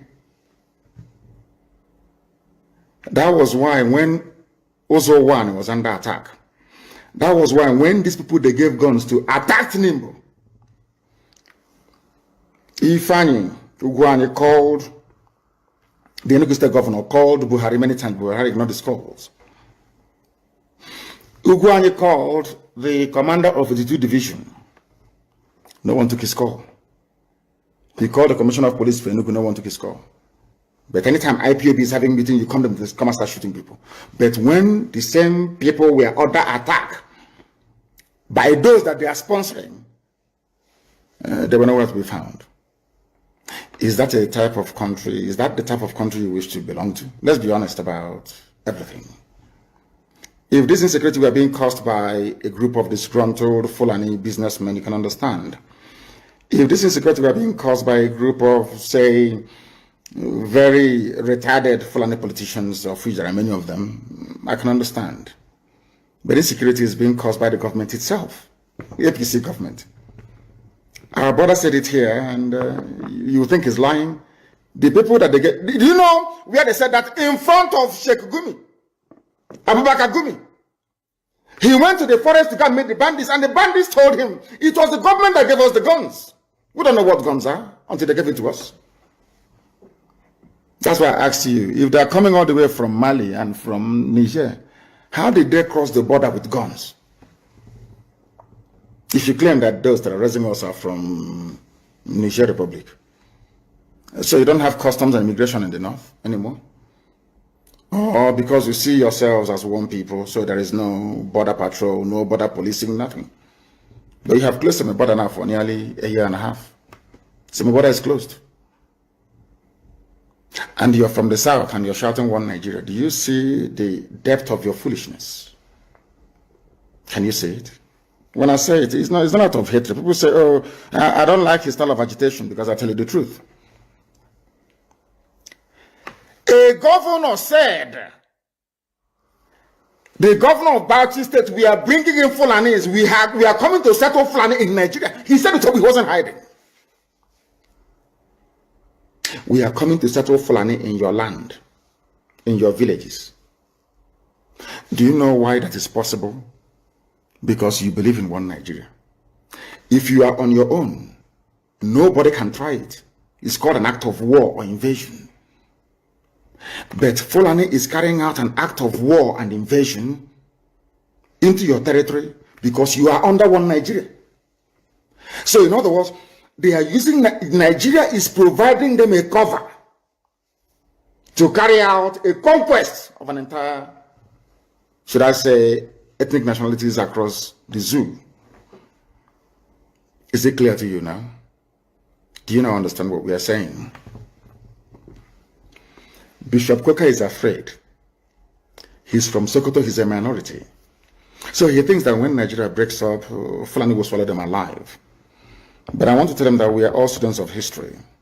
There is a group of, or there were a group of people called the Huguenots from France during the height of Reformation. They were being persecuted by the French authorities who were Catholic. People don't know that Roman Catholic fought with the Anglican Church in those days. People don't know this, but that's life. Do you know what happened? Britain, being a Protestant nation, offered amnesty or struck a deal with France to say, give me all your Protestants. We'll absorb them. They're called the Huguenots. And they came to Britain.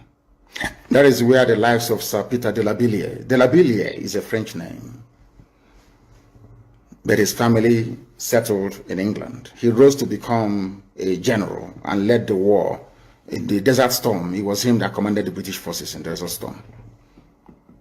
His ancestors were French, the Huguenots.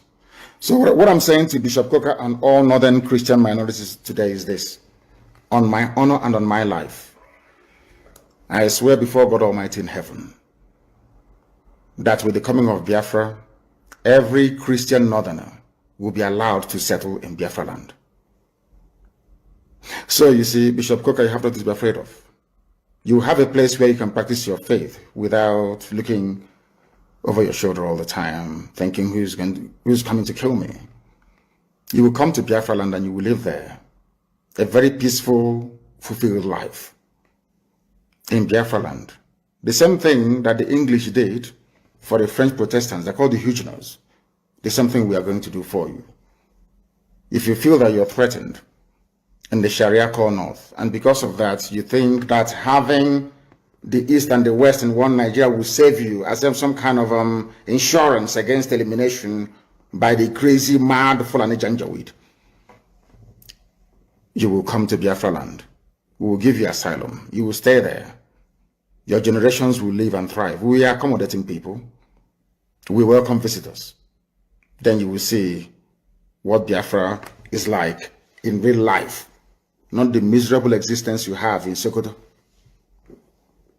You want to stay in a country where people are threatening your life because you spoke.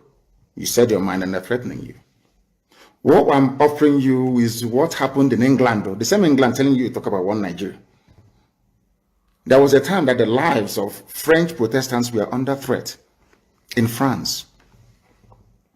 England said, give them to us, we'll take them. They were all sent to England. They are called the Huguenots.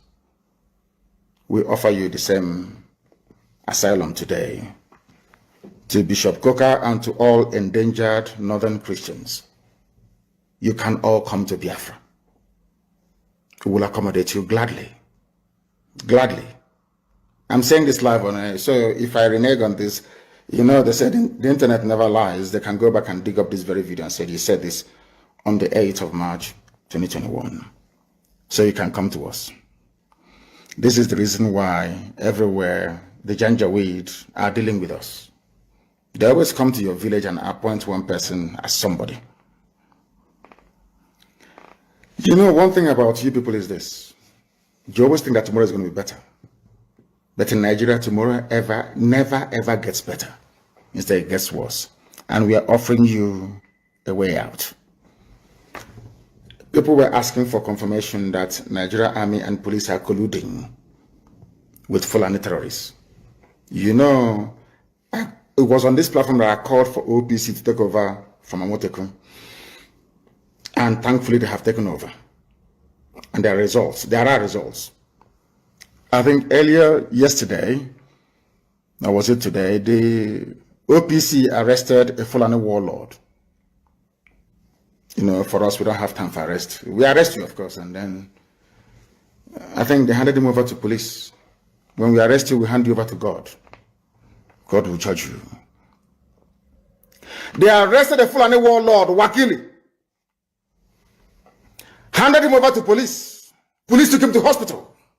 The same police in Biafra land, they will shoot innocent IPOB family members. If they go to hospital and abduct them and the doctor and send them to Abuja to be locked up. Do you understand that? That is what they have been doing. I don't know who is called. I don't know who is calling me. I don't know what for. It's not an interactive session, so don't call me. They came to Olo. They went to Anambra. They shot people. They took them to Abuja. Took the doctor as well, treating them to Abuja. In the West, they apprehended a terrorist. They killed a murderer, a rapist, a bandit. Handed the bandit over to the police. The police took him to hospital for treatment, specialist hospital.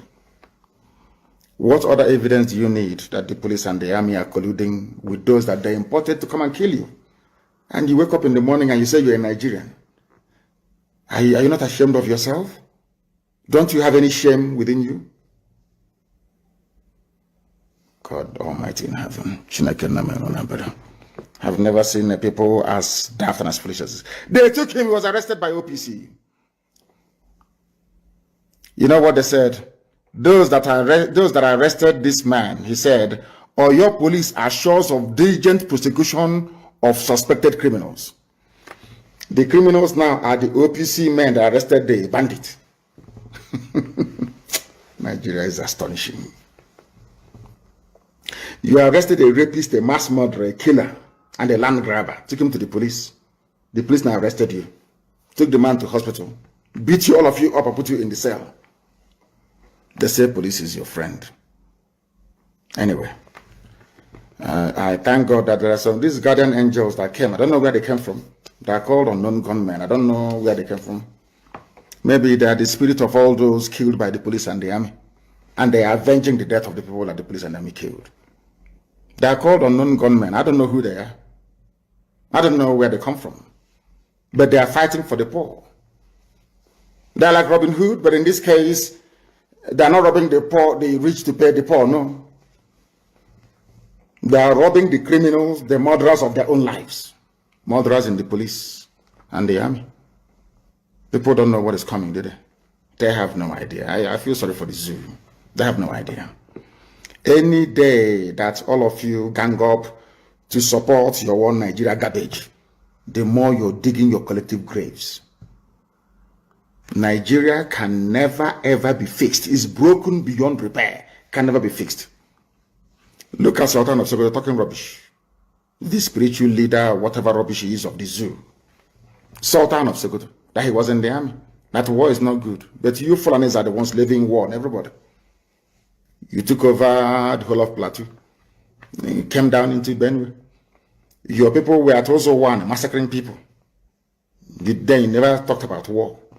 As soon as we rose up and said enough is enough, now this war language starts to come into your lips. Do you think we are foolish? Do you think we are... Go and bring all the BBCs of this world, every propagandist for neocolonialists. Gang them, bring them together against Biafra agitation. You're wasting your time. Bring them against ESN, you're wasting your time. Arrest all you like. But I'm just warning them, if you're a policeman involved in the arrest of innocent people, all I need to do is to go down on my knees and pray and ask God, please, may unknown gunmen locate you and they will find you. Because God answers my prayers. So all those police stations involved in all this raid know that your turn is coming. It's only a matter of time, it will come. Since you want anarchy, you will get anarchy. Since that is what you want. You people, you don't like people that play it gently by the rules. No, not in the zoo. That is how you have been taking over our land, raping our women, abducting us and killing us. We came out at Hamburg, you killed us for no reason. Shia people came out at Abuja, you shot them for no discernible reason. And all of you saw soldiers with live bullets killing people in broad daylight. No major news outlet carried it in the world. They've bribed all of them. I'm saying it on camera. And I wish that the US Congress can call me to testify. The American ambassador, that woman took bribe from Nigeria. Nigeria bribes every ambassador that comes to Nigeria. They give you loads of money, so you will never report what is happening in Nigeria. You don't know that? I'm saying it live on camera. I wish they can call me in America, come and testify. I will do so. The British High Commissioner is as corrupt as the devil. That woman. She was the one that was responsible for the murder at Lekki. When she went to see Tinubu, I warned everybody, look at this woman, the army will open fire. Not up to 6 hours they open fire, that woman. That's another line. All of you are just looking, because anyway, most of you are blind, you cannot see. And Japan and more. We see things that the mere mortals cannot see. That is why Elohim is with us. That is why everything I say comes to pass.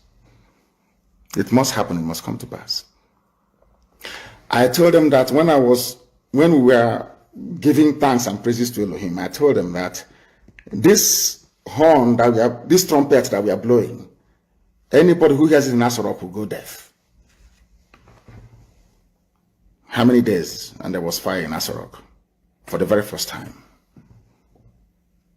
The zoo will be destroyed.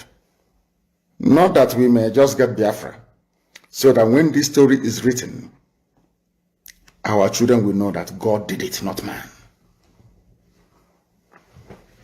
Man put their faith in their chariots. You know, Britain, you have a member of the UN Security Council. You're very strong. You're powerful. All these criminal US ambassadors coming to Nigeria. Yeah, you have money. You are US. You will always support Fulani. You people are openly supporting terrorists because of money. Because they bribe you, because Halliburton has oil concessions, because there is a Shell and everything, everybody's milking Biafra. Because of that, it is better we support terrorists.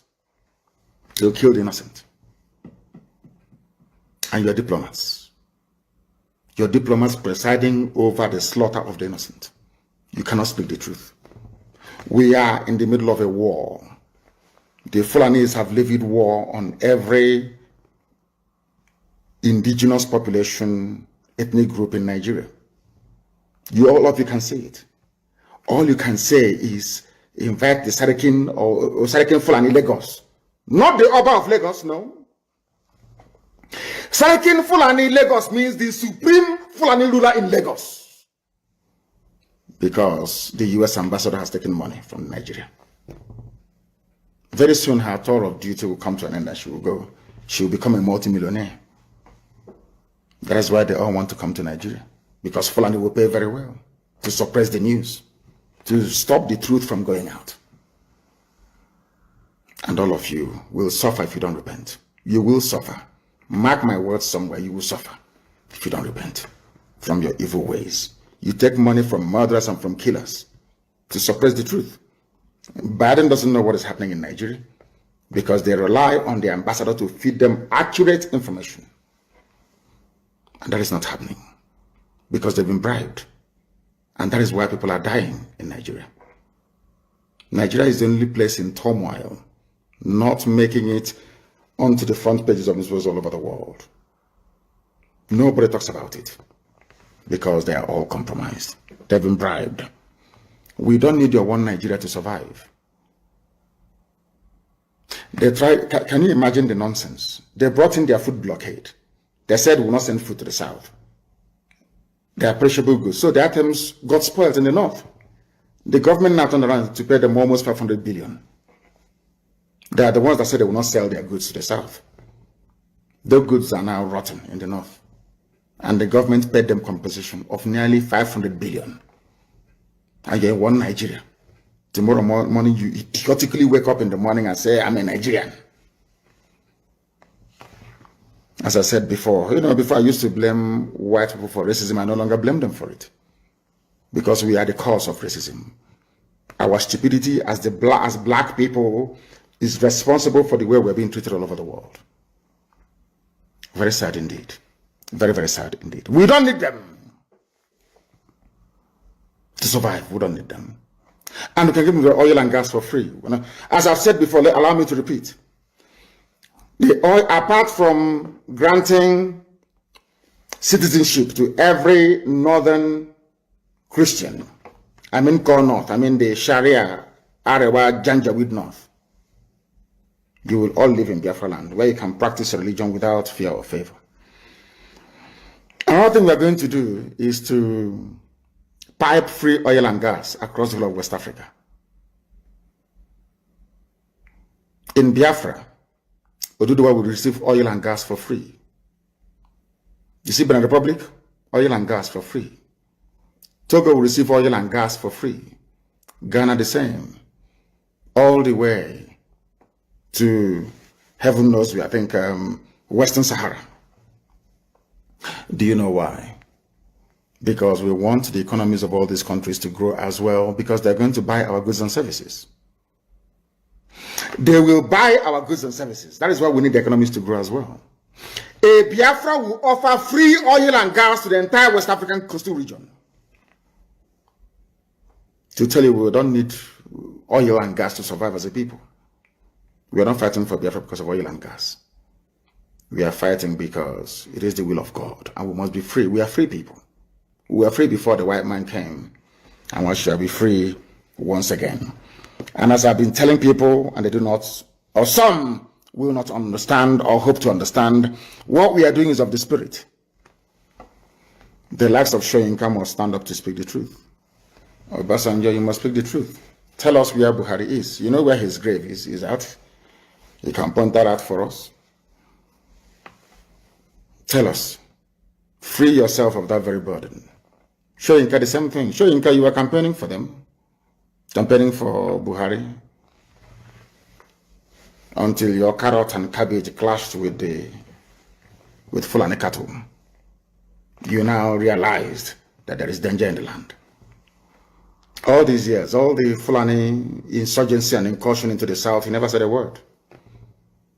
People look up to you to speak the truth. You never said a word until they came to your farm and ate your carrot and your cabbage. You started complaining. Typical black people. Until something affects you, it's nothing. That mindset must change.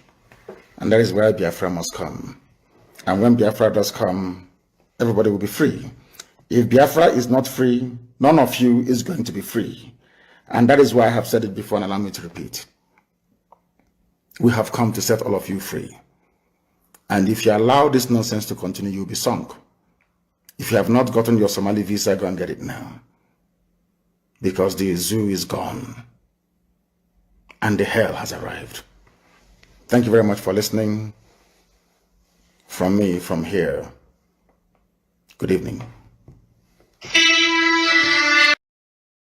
IPOB was designated as a terrorist group by Buhari, the late terrorist jihadist Buhari of Nigeria. IPOB was designated as a terrorist organization. Now, these people tried to jail Mazi Nnamdi on the 10th day of January 2025. You call IPOB a terrorist. So why are you people now scared? Why are you people now against Trump coming to fight that insecurity from IPOB? Do you know if Trump is coming to the southeast of Biafra land to fight insecurity? Do you know? So why?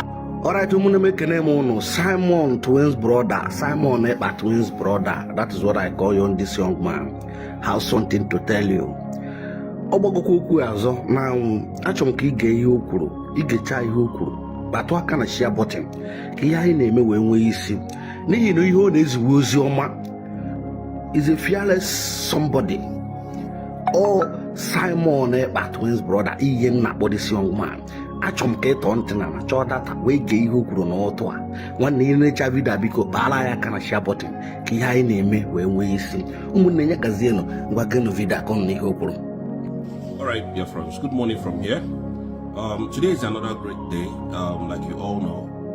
Today is the 7th day of November 2025. Today, Mazi Nnamdi will be coming to court, and we know that Mazi Nnamdi has a case to answer in Nigeria court. We know that all Justice Omotosho, Tinubu, and Wike is trying to do is to unlawfully jail Mazi Nnamdi because he has not committed any crime known to the four walls of the laws of Nigeria and the international community, or rather should I say the international laws. Now,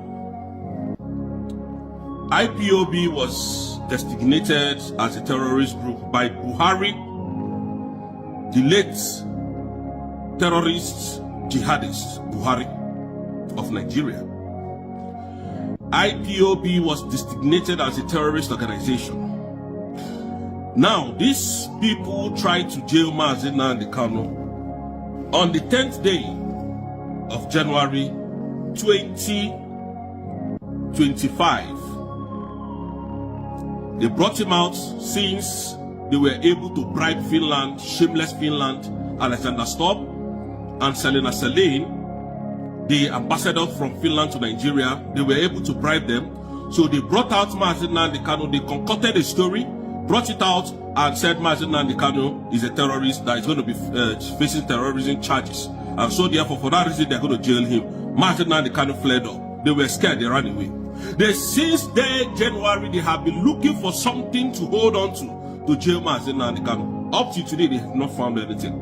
Up to today, and Mazi Nnamdi is asking them in their own court, under what law are you trying me, Mazi Nnamdi? Up to today, Justice Omotosho has not been able to answer that question, and yet he's asking Mazi Nnamdi to open his defense today. That is the criminality of Nigeria. I keep telling you people that Nigeria was not built for any one of us. Nigeria was built for corruption.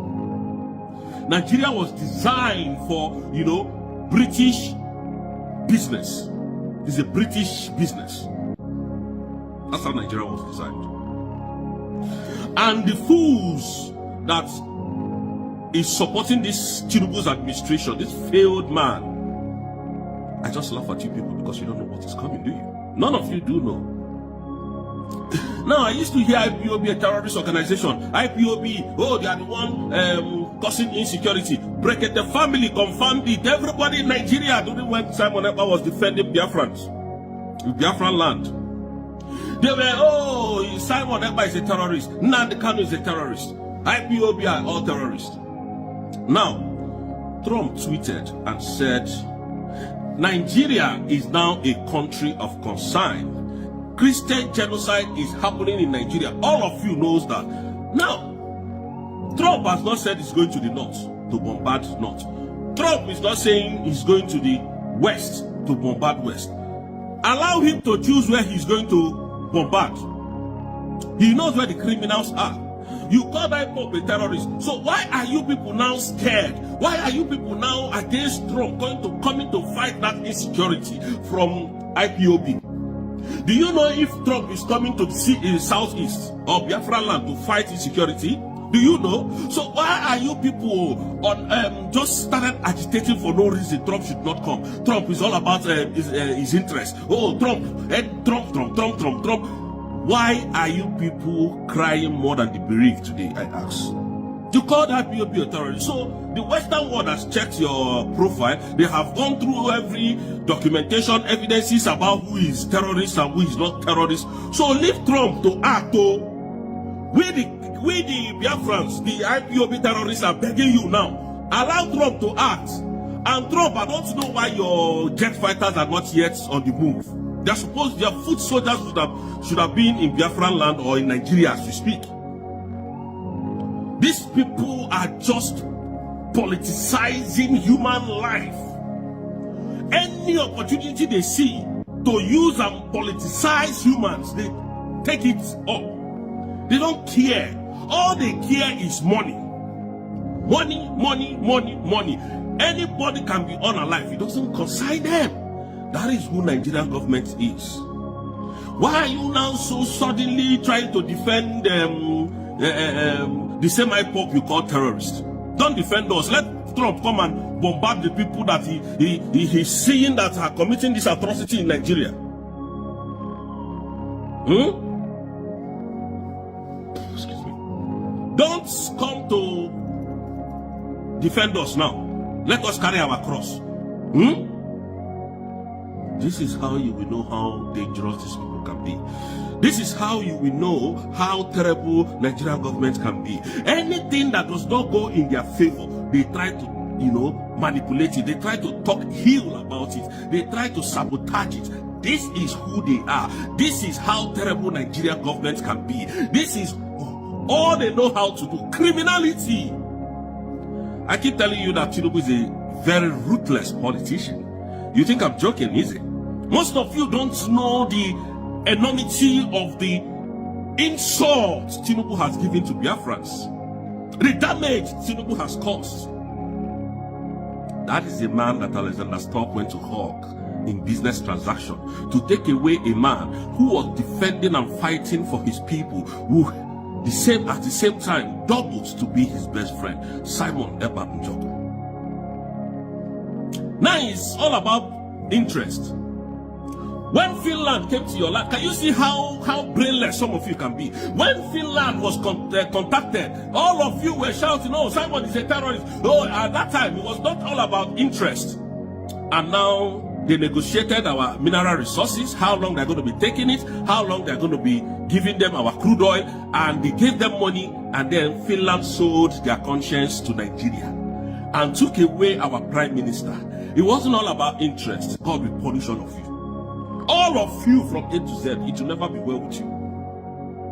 I wonder why Trump said to Kano jet fighters, all this is sophisticated military equipment is not yet in Nigeria. Destroying all these terrorists. Now Asari Dokubo has mouths to talk. Now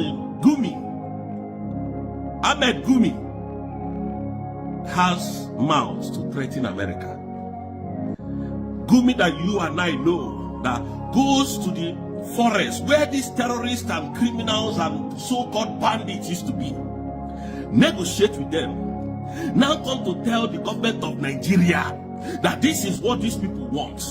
That if you don't do this, they will do that. They will kidnap, they will unalive, they will do this, they will do that. That same Gumi is threatening Trump. None of you is saying anything. Oh, it's no longer IPOB now. I thought IPOB was the problem of the whole Nigeria. That's why he went as far as Kenya to kidnap Mazi Nnamdi. For 5 years, you have not been able to put one thing on his head. And Justice Omotosho is threatening Mazi Nnamdi. Threatening him, close down your defense. But I know you can't jail Mazi Nnamdi. It's not possible, you know that. Justice Omotosho, where are you going to live when you jail Mazi Nnamdi? Is it not in that same Nigeria? Are you going to come to the West? You want to jail Mazi Nnamdi? Look at your mouth. Very corrupt people. Corrupt. Nwike's friend. Look at Justice Omotosho and Nwike. They are 5 and 6.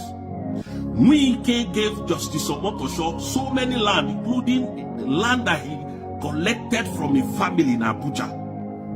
That land was in court. The land was in a dispute. There was a dispute within the owner of that land and government. Before you know it, Nwike gave it to Justice Omotosho and promised Justice Omotosho that he will do more if he's able to jail Mazi Nnamdi. And that animal, that justice animal, told the government of Nigeria, this one is no case for me, I'll jail him within time. Don't worry. It's taking long. Why have you not jailed him? Why have you given him the last chance? Today is the 7th, so jail him today. Let us see it. How it's going to be. Jail Mazi Nnamdi and let us see. You know you can't do that. It's not a trend. All of you are just whiling away in ignorance. A lot is happening in Nigeria. A lot. These people are evil. The judicial system is bastardized. Christians are being unalive, left, right, and center. People are losing their loved ones, their fathers, their mothers, their children to this terrorist bandit attack in Nigeria. And Nigeria is trying to, sugarcoat everything, make it look as if nothing is happening. Trump is lying. It's all about Trump's interest. Trump, please.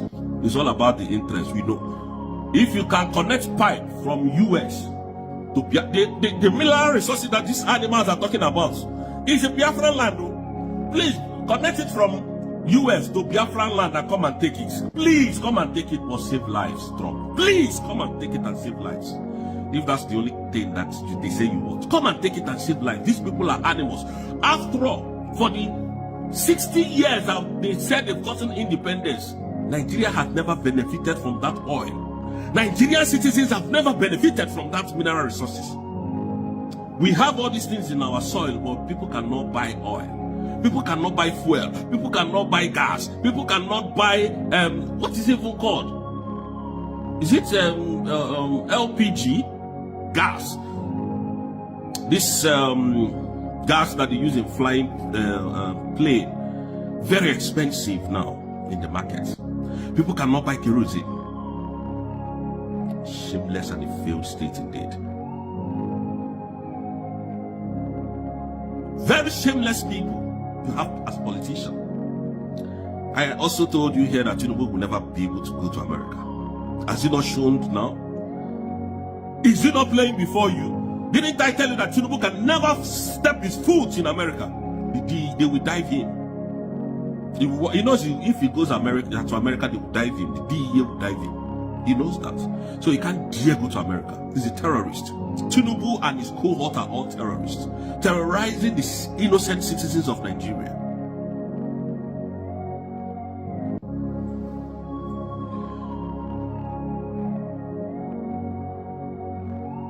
Now look at Daniel, this animal called Daniel Boala, talking from the both sides of his mouth. Why? Because he has gotten appointments in Tinubu's administration. He said if anybody that joins ABC will lose his senses, and he has lost his brains. These are people without conscience. They don't have soul. They are soulless. They are fighting the Igbos. You think you're going to win this war? Again, I want to remind Biafrans, tomorrow is 8th day, where the whole Anambra should sit in their houses. Soludo is not going to conduct any election tomorrow, but if you do, if he said he has the might, let him come and conduct that election. We'll see how it's going to end. Stay in your house. You know my problem with Igbo is that we don't know the hear word. I think say everything is swag by Kalisia. Bro, stay indoors tomorrow. You want to prove a point. This is your time to prove to the world what you want for yourself. You have voted for self-referendum. Dr. Ngozi Orakwe has gone and declared and gotten that your legal document to make you a nation. Now you are now a nation. We have conducted our very first ever election after that redeclaration by Dr. Ngozi Orakwe. You know all these people that were saying templates. They are now, their mouths are shut up now. They shut their mouth up. Now the third one now is that please, we want to delegitimize the governor, the idiot governor of Anambra State that says it is Christians that are unaliving Christians. So leave Donald Trump. He knows what he's doing. So if he's Christian, so the missile that is going to be sent, they will be coming to the southeast, and you're not going to escape it. Now, from tomorrow, every Biafran should sit at home from 7 a.m. Please go and do shopping today. Go and do shopping. Go and do shopping today. Go and do shopping today. Stay at home from 7 to 7. No movement anywhere. Nigerian government will draw their army out. When they see you, they will unalive you and target IPOB, target Biafran. So I know what I'm saying. This is what Simon Ekpa was warning before these idiots, Tinubu and the criminal Finland President Alexander Stubb took him away. Stay at home so that they will not use you to count numbers. Alexander Stubb, you can see how shameless you are. The same Nigeria that you went into bilateral agreement with has now been designated as a country of concern. You have never said a word. Can you see that you people are very fake? When people see you people wear suits, not tie, and look smart, they think you have human in you. Don't know that it's beasts. You people are all beasts of no nations. Beasts, wicked, heartless. A friend of yours that brought you to the limelight, helped you to win your election, made sure that he went through the, legal proceedings of everything he was doing, and even showed you evil that Nigerian government is doing, what did you do? You traded him with money because of money and gas. Alexander Stop, are you not ashamed of yourself today? Are you not ashamed that it is your fellow skin color that designated Nigeria? Something you could not say, something you were not bold enough to do. A man from a different nation has now done it. Are you going to bow your head in shame? You know, Simon brought this Finland to the limelight. So many countries are like that, waiting for this opportunity to tell Nigeria who they are. Well, the opportunity were in your very doorstep. What did you do with it? You sold your best friend. Life. Dear friends, please stay at home. We know why we're saying this. We don't want to see our people being unalived anymore. Stay at home, please, so that we will go home on time. Thank you so much, dear friends. I love you, and may God bless you people from here. I'll see you guys probably on Sunday. Thank you. Hedgereka, we are there, we are here. Hedgereka, in fact, I had a lady from Maiduguri saying, it's over the news, that would prefer Boko Haram to what the army was doing in Maiduguri. They were killing innocent people. It was very merciless, killing innocent people. That's why the northern states was all united that this man must go. Because you see, you need to follow these things systematically, slowly, gently, you know, just like treating a brain cancer. If you go in there with roughness, you will kill the patient. But you have to be very delicate, right? So what? So you would like to see them wiped out? Yes, yes. So we want to see them wiped out, but you see, not by killing innocent people. Oh no. No, not by killing them. But when you say innocent people, Sheikh, what exactly are you referring to? Are you referring to the people, the Islamic jihadis themselves, who again have been... No, you see, they have... Look, let me tell you, this Boko Haram, usually they're Kanuri people. So if you go into Maiduguri, how can you differentiate between normal Kanuri and normal and Boko Haram? As long as this thing has become a weapon in the north, it will not end. Did you hear me? As long as the north still believe in Al-Majiri, it can never end. They know what they are doing. They cannot deceive us again. In the first place, who told you not to educate your people? Was it me? Nigeria had independence in 1960. All of us were here. You decided to choose whatever you want to choose. And now you want to blame us for your problem. Do you not have the capacity to give your people free education like Awolowo? The Igbos never had any free education. So, why are you not telling us that if you let them uneducated? I don't get it. You don't feel that you have this entitlement mentality. Is it our fault that this is not happening in your area? You people should go home and think. Yes, you created this problem. Don't run away from it. Let me. My people, this is bombshell. Like Barrister Darlington don't scatter everywhere.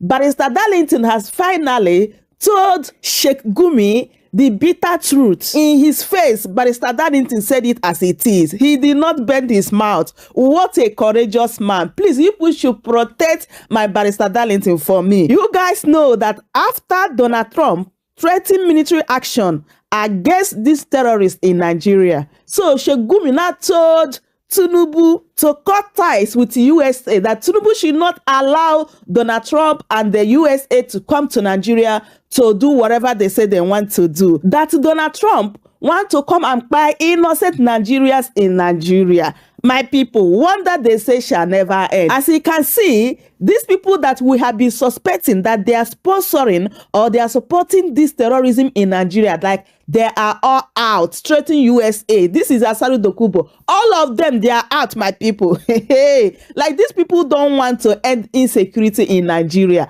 Like they are against USA coming to Nigeria to wipe out these people. This to tell you that these people, they know what they are doing. They don't want the insecurity to stop in Nigeria. But before I allow you guys to watch the full video, my people, I said it that at the end of the day, then go carry waiting they happen for Nigeria now, put for Igbo's head. Yes, so in Sahara Reporters earlier today, they posted that the Southeasterners mobilized for mass protests in Washington, D.C. to stop Tinubu's delegation coming to polish Nigeria image. When the backlash was much, my people, they deleted that post and then reposted. Look at what they said. IPOB mobilizes members for mass protests in Washington, D.C. to stop Tinubu's delegation coming to polish Nigeria. Have you seen that they are deflecting from the real situation to now playing tribal card? At the end of the day, the narrative will be now Igbo people invited Donald Trump and America to come and buy terrorists in Nigeria. Or even they will say they buy Northerners, my people. This is the narrative they want to put out there. Instead of Tinubu and his cohorts to take decisive action on how to tackle this situation, like this insecurity right now, just as Donald Trump instructed that they should move fast. If not, US will step in. No, they are trying to play tribal card. Anyway, we expected this before now. So another shocking breaking news, my people. Chad shut borders as terrorists plan to flee northern Nigeria over planned US military attack.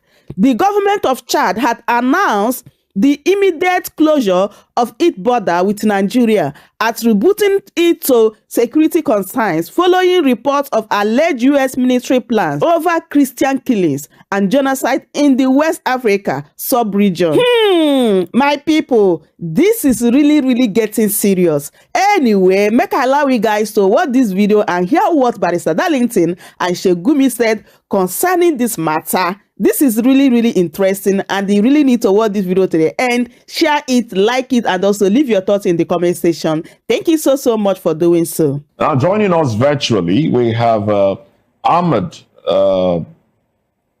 Abubakar Gumi, an Islamic cleric, scholar, former military officer with the rank of captain in the Nigerian army. He is the current Mufti Mufassir at the Kaduna Central Mosque. Good to have you with us.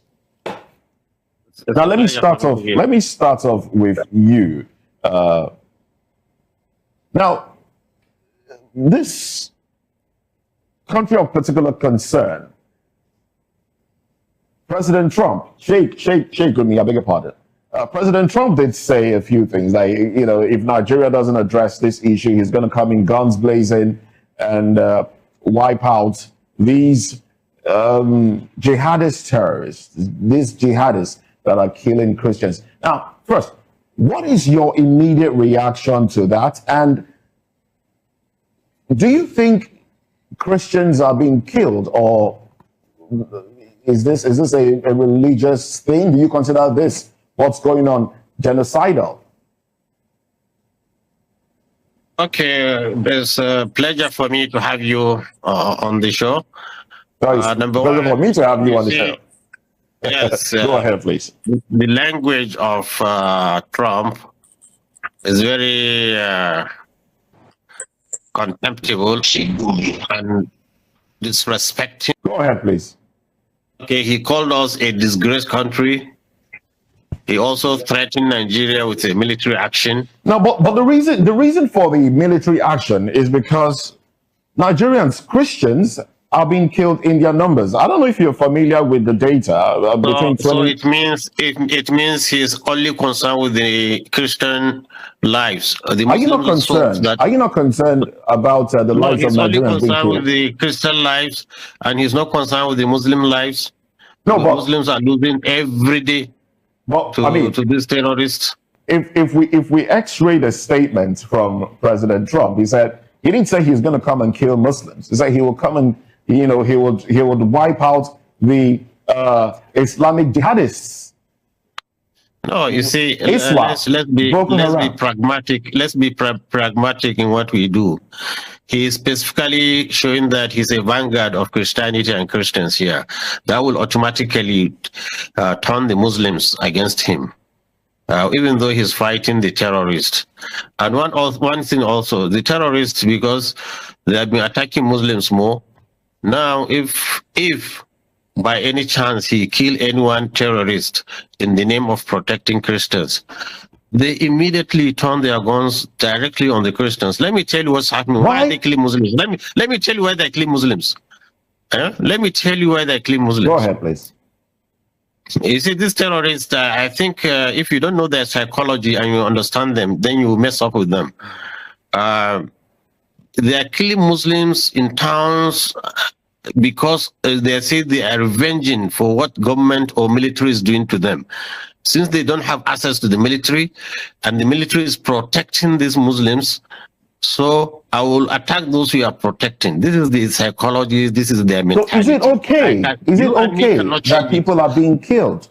Is it okay? Me and you cannot change it. So now if Trump comes says we are going to fight terrorists because they are killing Nigerian lives, it will be a completely different issue. But we are specifying that he's coming to protect Christians.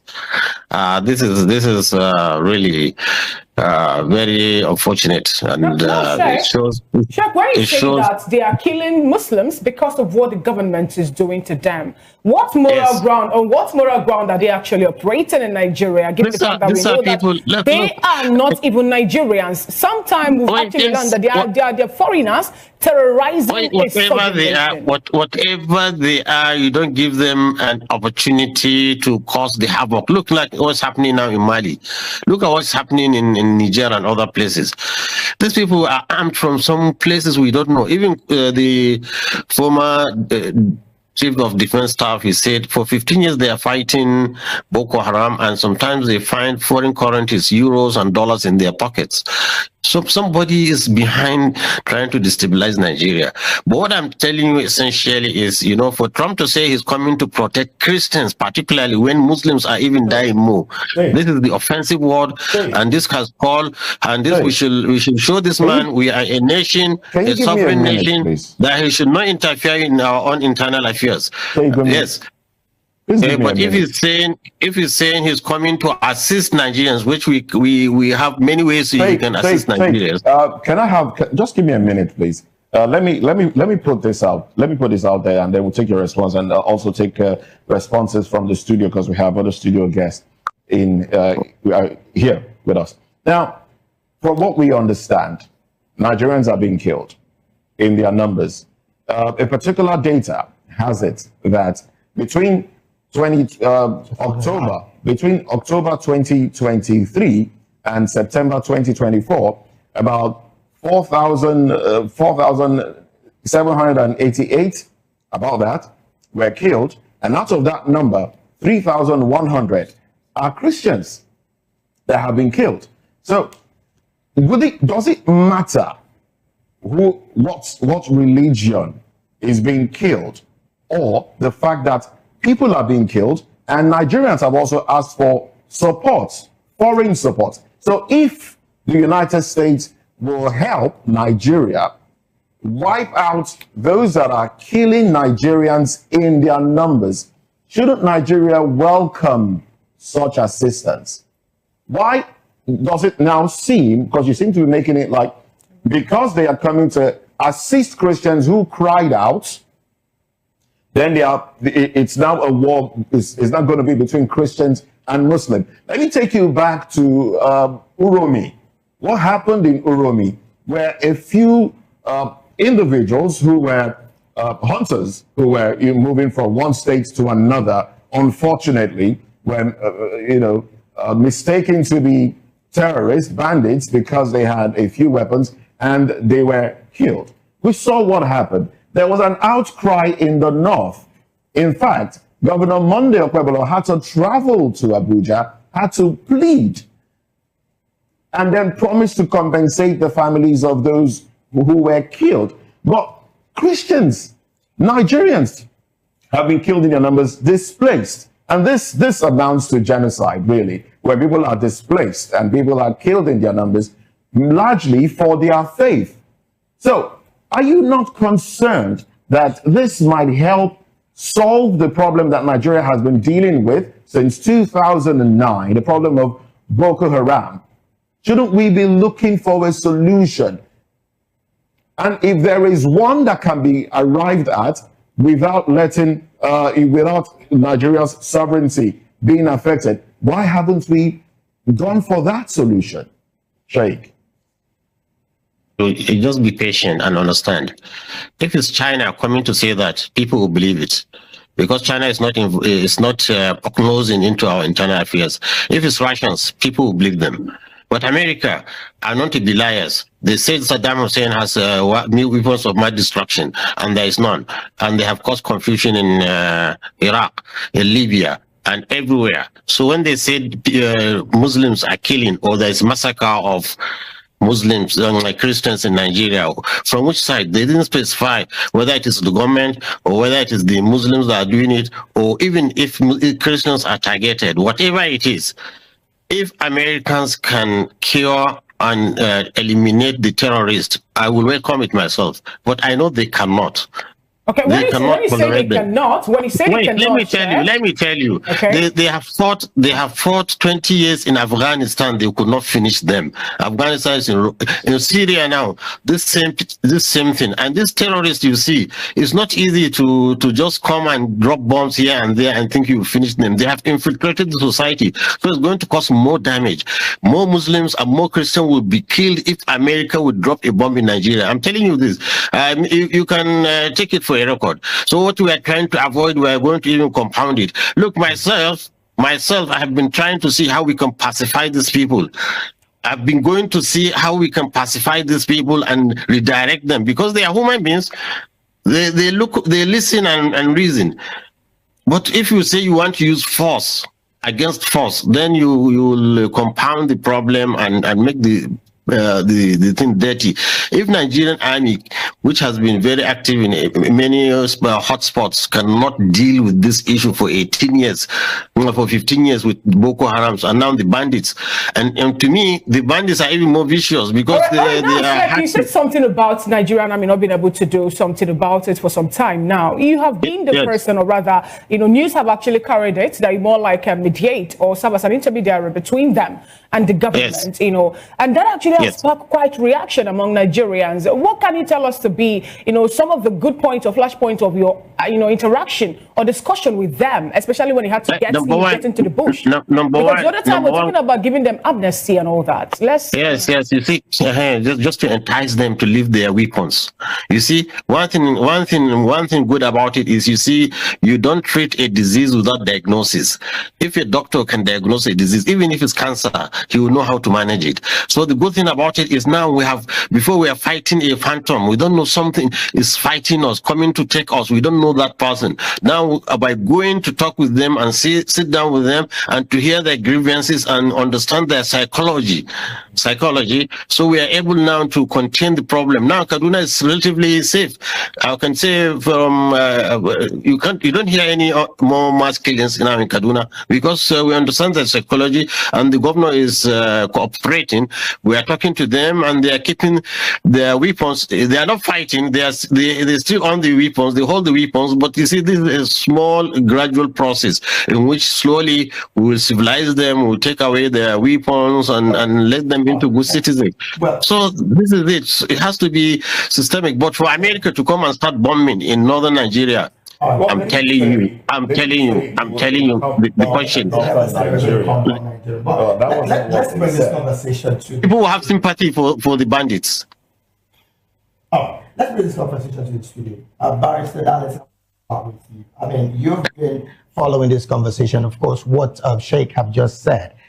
From your perspective, first off, what's your general overview of this statement from the U.S. government? Plus, from all that has been said thus far, is it clear right now that Nigeria seems to be negotiating with these bandits and terrorists in clear view of what, of course, the opposition would want to put up? Thank you, David. It is unfortunate that we are going through this route. Seriously. It's unfortunate that America is even pitying us. America is angry with what is going on here. For God's sake, how can a group of people call themselves bandits and they are holding Nigeria to ransom? Where is it done? Can such a thing happen in America? That is why this man, Trump, is angry with us. This type of thing can never happen anywhere. And look at how we are trying to pamper them. Look at Moses. On a more serious note, they said anybody who go to the bush and fetch anti-infested firewood is calling for this to come for a party in his house. If we have not allowed these people to come into Nigeria, will anybody be talking to us? Are we going to become a number in the CPC? But because we allow this thing, and leaders, from the beginning, they were tolerating these boys. Moses, on what ground would anybody, any leader in Nigeria, either from the north or south, go outside and bring terrorists into Nigeria? Barrister, do you have faith in the approach being carried out so far to assuage their temper? It's a lie. None. Let me tell you, Moses, hold on. Somebody in this country once told us that there are good and bad bandits. I'll take my dictionary. I didn't see where they wrote these are good bandits and these are bad bandits. I don't know what that means.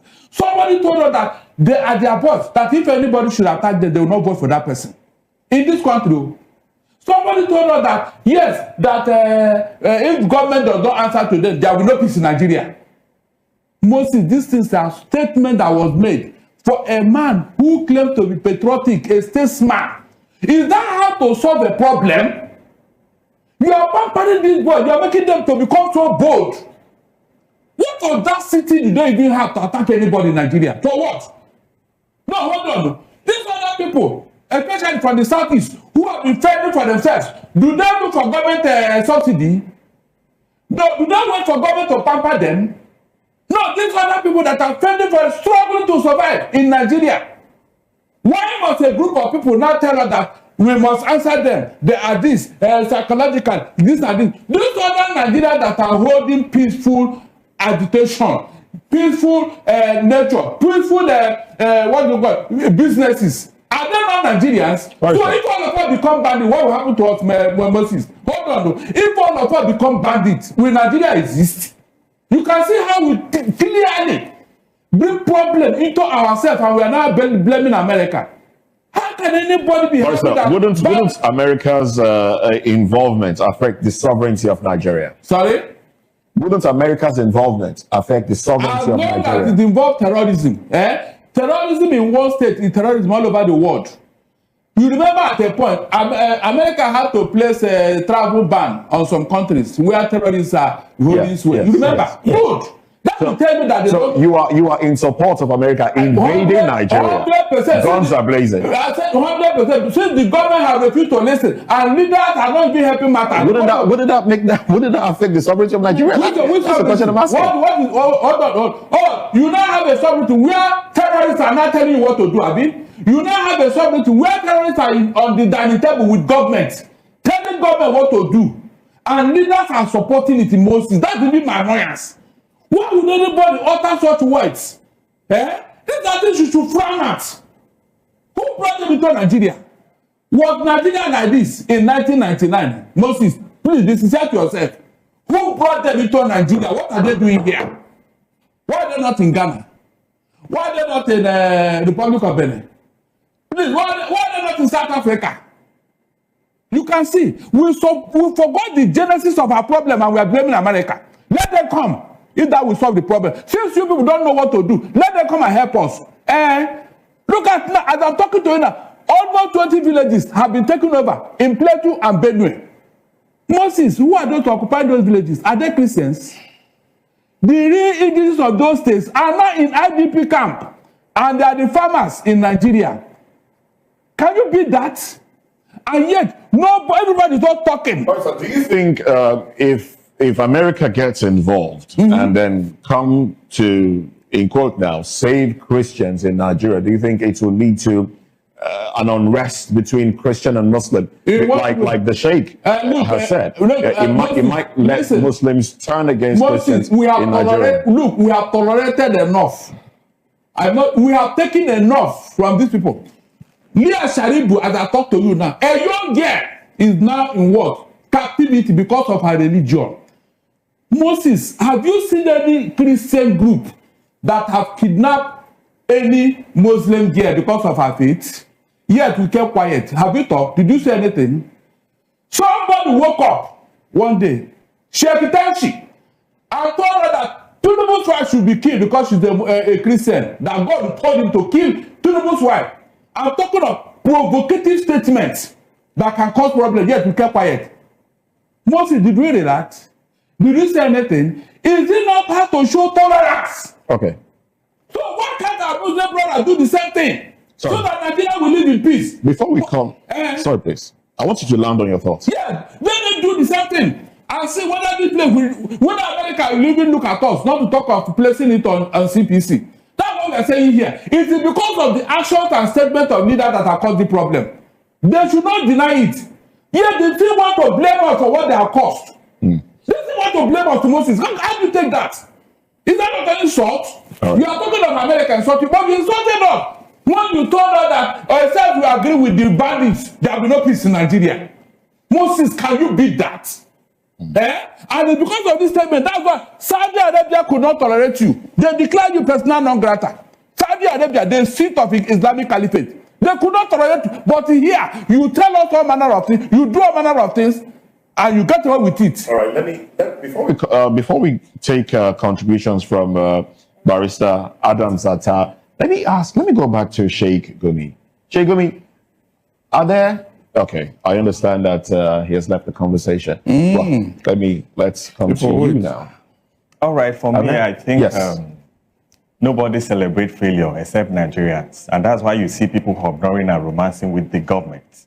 The government is behind what you are saying today. And I welcome what is coming from the United States of America. I agree with Donald Trump. When you have failed to put your house in order, you give room for outsiders to come. You agree with Donald Trump? Yes, I agree with guns him. Partially, like 5/10. I don't support military invasion. So why do you have that because I know this country is a very peculiar country. If you invade this country with force, you see that religion is going to set in, tribalism is going to set in. A lot of people are hibernating. The question I'm asking is, why should that be a problem? Why should there be some religious uprising? Because what America is saying is that they will attack the Islamic terrorists. Do you think they don't have the means to identify who is a terrorist and who is just a Muslim? You think they don't have the means? Why should Nigerians be concerned that if terrorists that are causing insecurity in Nigeria are attacked, it will cause bigger problem, religious crisis in Nigeria? Why are we that concerned? Let me give a very peculiar situation. Okay. Don't we have Christians in the western parts of the country? Do we experience that? No. That's the more reason they need to be diplomatic. By that statement, we are coming to attack terrorists in Nigeria. It's a different ballgame when you mention we are coming to attack the Muslim terrorists. Islamic jihadists. Jihadists. It's a very specific statement. Do we have other terrorist groups in Nigeria? I'm saying, considering the antecedents of how Americans have gone to other parts of the world, and they have failed. They have gone to Afghanistan, they have failed. They're left with heavy problem in that other part of that was the world. Ideological problem. And then, whether we like it or not, they went there, they failed. They went to Afghanistan, they failed. They went to Libya, they failed. We look at all these antecedents, and then considering the fact that this country is just a growing country, it's a developing country. I agree with the provisions of the Constitution, particularly Section 10 of the Constitution, that states that no state shall adopt state religion. But you see that some parts of about 10 states in the north, they have not even for a long time ago, for more than 20 years now, is now the part and parcel of their system. And then you see that the government will continue to pamper these people. They are ignoring and romancing with them on a daily basis. It's wrong. And I also agree with President Donald Trump to an extent. I love what is happening because it's putting more pressure on President Bola Ahmed Tinubu. Because if you look at the build-up towards the election that ushered in the late President Muhammadu Buhari and others, you see that series of statements from President Bola Ahmed Tinubu. There's a lot of pressure on the then President Jonathan. Heaven will fall. Jonathan is running the kindergarten, this government, this and that. The same person is in power now. Interesting you mentioned this. In 2014, some governors went to the United States of America to complain about genocidal, well, that wasn't the word used then, but complain about Christians being killed in Nigeria in their numbers in 2014. Why didn't we see that as a problem? Why is it a problem now that Christians are crying out that they are being killed in Nigeria? It wasn't a problem in 2014, just before elections. The figures at that time are even higher than what we've experienced in the first half of this year. Why was it it's not the same people? They are using it for political reasons. Is it not the same Bola Ahmed that led the team then? He led the team, he used the social media fora for their selfish interests. And that is the government that demolished Jonathan administration and then usher in the then president. The government has any desire to end what is going on now? The government have failed. If you ask me to rate this government, I will rate them 0 over 10 in all aspects. Is it a government that is bent on inflicting hardship on Nigerians? Is that a government? Is it a government that failed to protect people in line with the provisions of the Constitution? Is that what you call a government? That is total failure. And then I'm saying that the president should resign forthwith. Because if you cannot protect properties and life, what are you there for? Because there must be life first before you can even say you want to govern people. So the government have failed woefully. I'm in support of what is happening. I love the pressure from the United States of America. All right. To an extent. All right, to an extent. Barrister, let's have your, concluding thoughts on this one. My concluding thought is that, look, this religious sentiment should stop. Our Muslim brothers should tolerate us and let them meet us halfway. Moses, we have tried. We have tried as a religious group. We have tried. All the things they have done to us in this country, we have never retaliated. Is that not how to show goodwill? Is that not to show tolerance?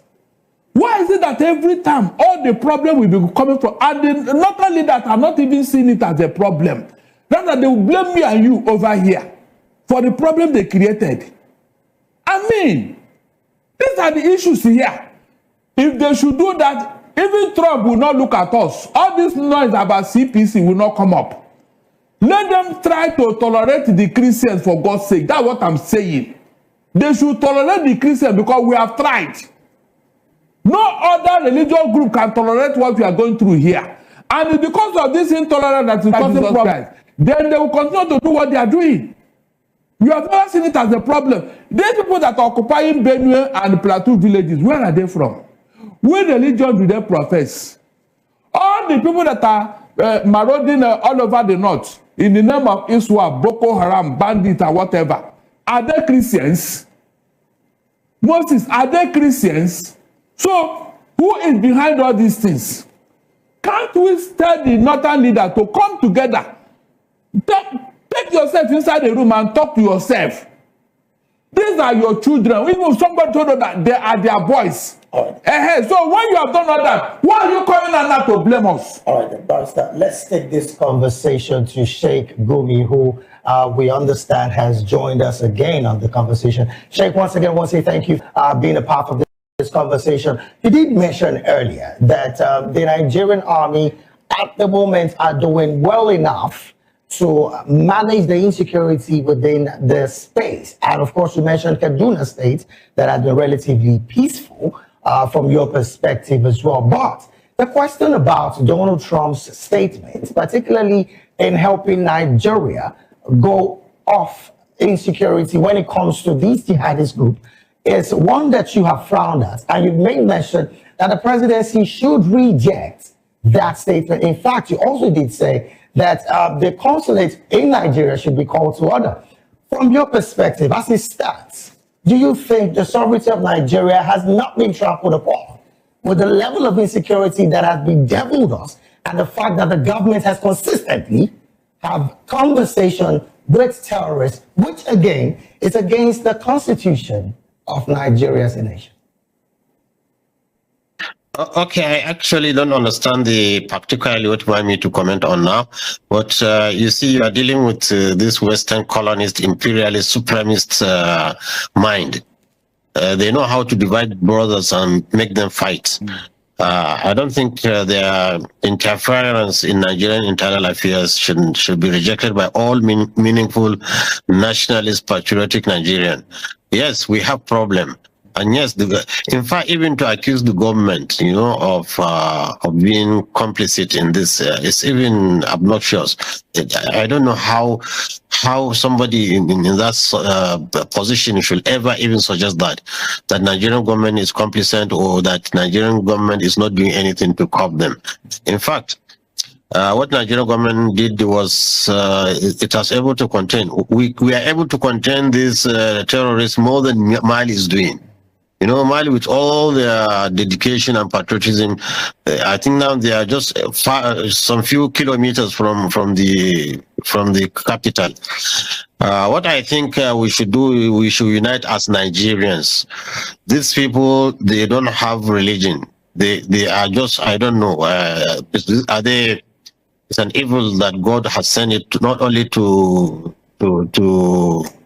everybody, to the Muslim, Christians. They don't have religion, and also I also align with what we got information. Yes, let me tell you. You see, you don't know. Let me tell you one thing. You see, I don't think any of you is versed in Islamic studies. You know, prophecies. We have a prophecy in the books of the Hadith. Is there written? The Prophet sallallahu alaihi wasallam, peace be upon him, said, "In the end of times, there will be youthful children coming out in the name of Islam, killing people." This is exactly mentioned in the Hadith. Okay. So it's an evil to us, camouflaging as Muslims. And let me tell you one thing, even that, like Trump and his white supremacists are having problem in America. It's not all Americans are accepting what they are doing. Exactly. Sorry, Sheikh. They are, wait. In every religion, you have this extremist. Trump is just as an example of this terrorist.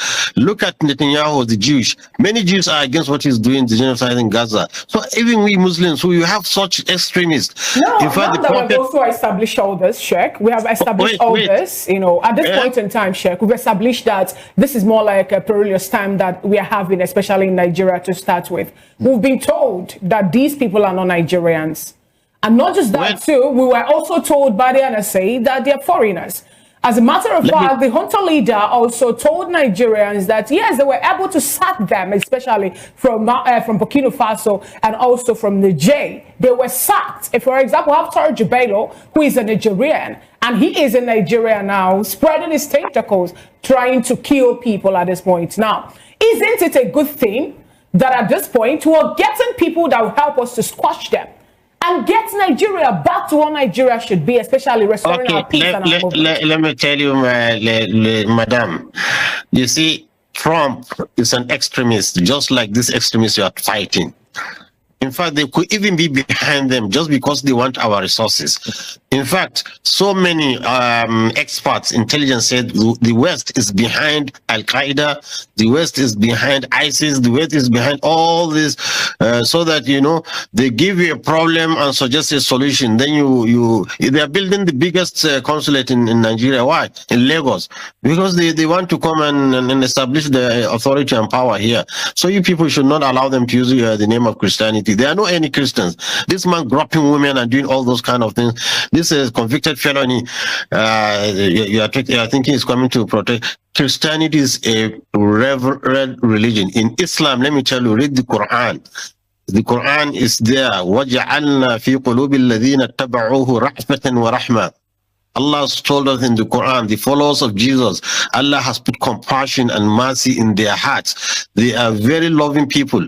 This is Christianity, not this kind of nonsense cowboys accusing people, threatening all the world with. And one thing is an antichrist, you know, because in the name of Christ, and he's saying he's a peaceful man and he's a warmonger, you know, trying to cause problem all over. So I want Nigerian Christians to know they have no better friends than these Muslims we are neighbors with. You know, we can live together in peace. You know.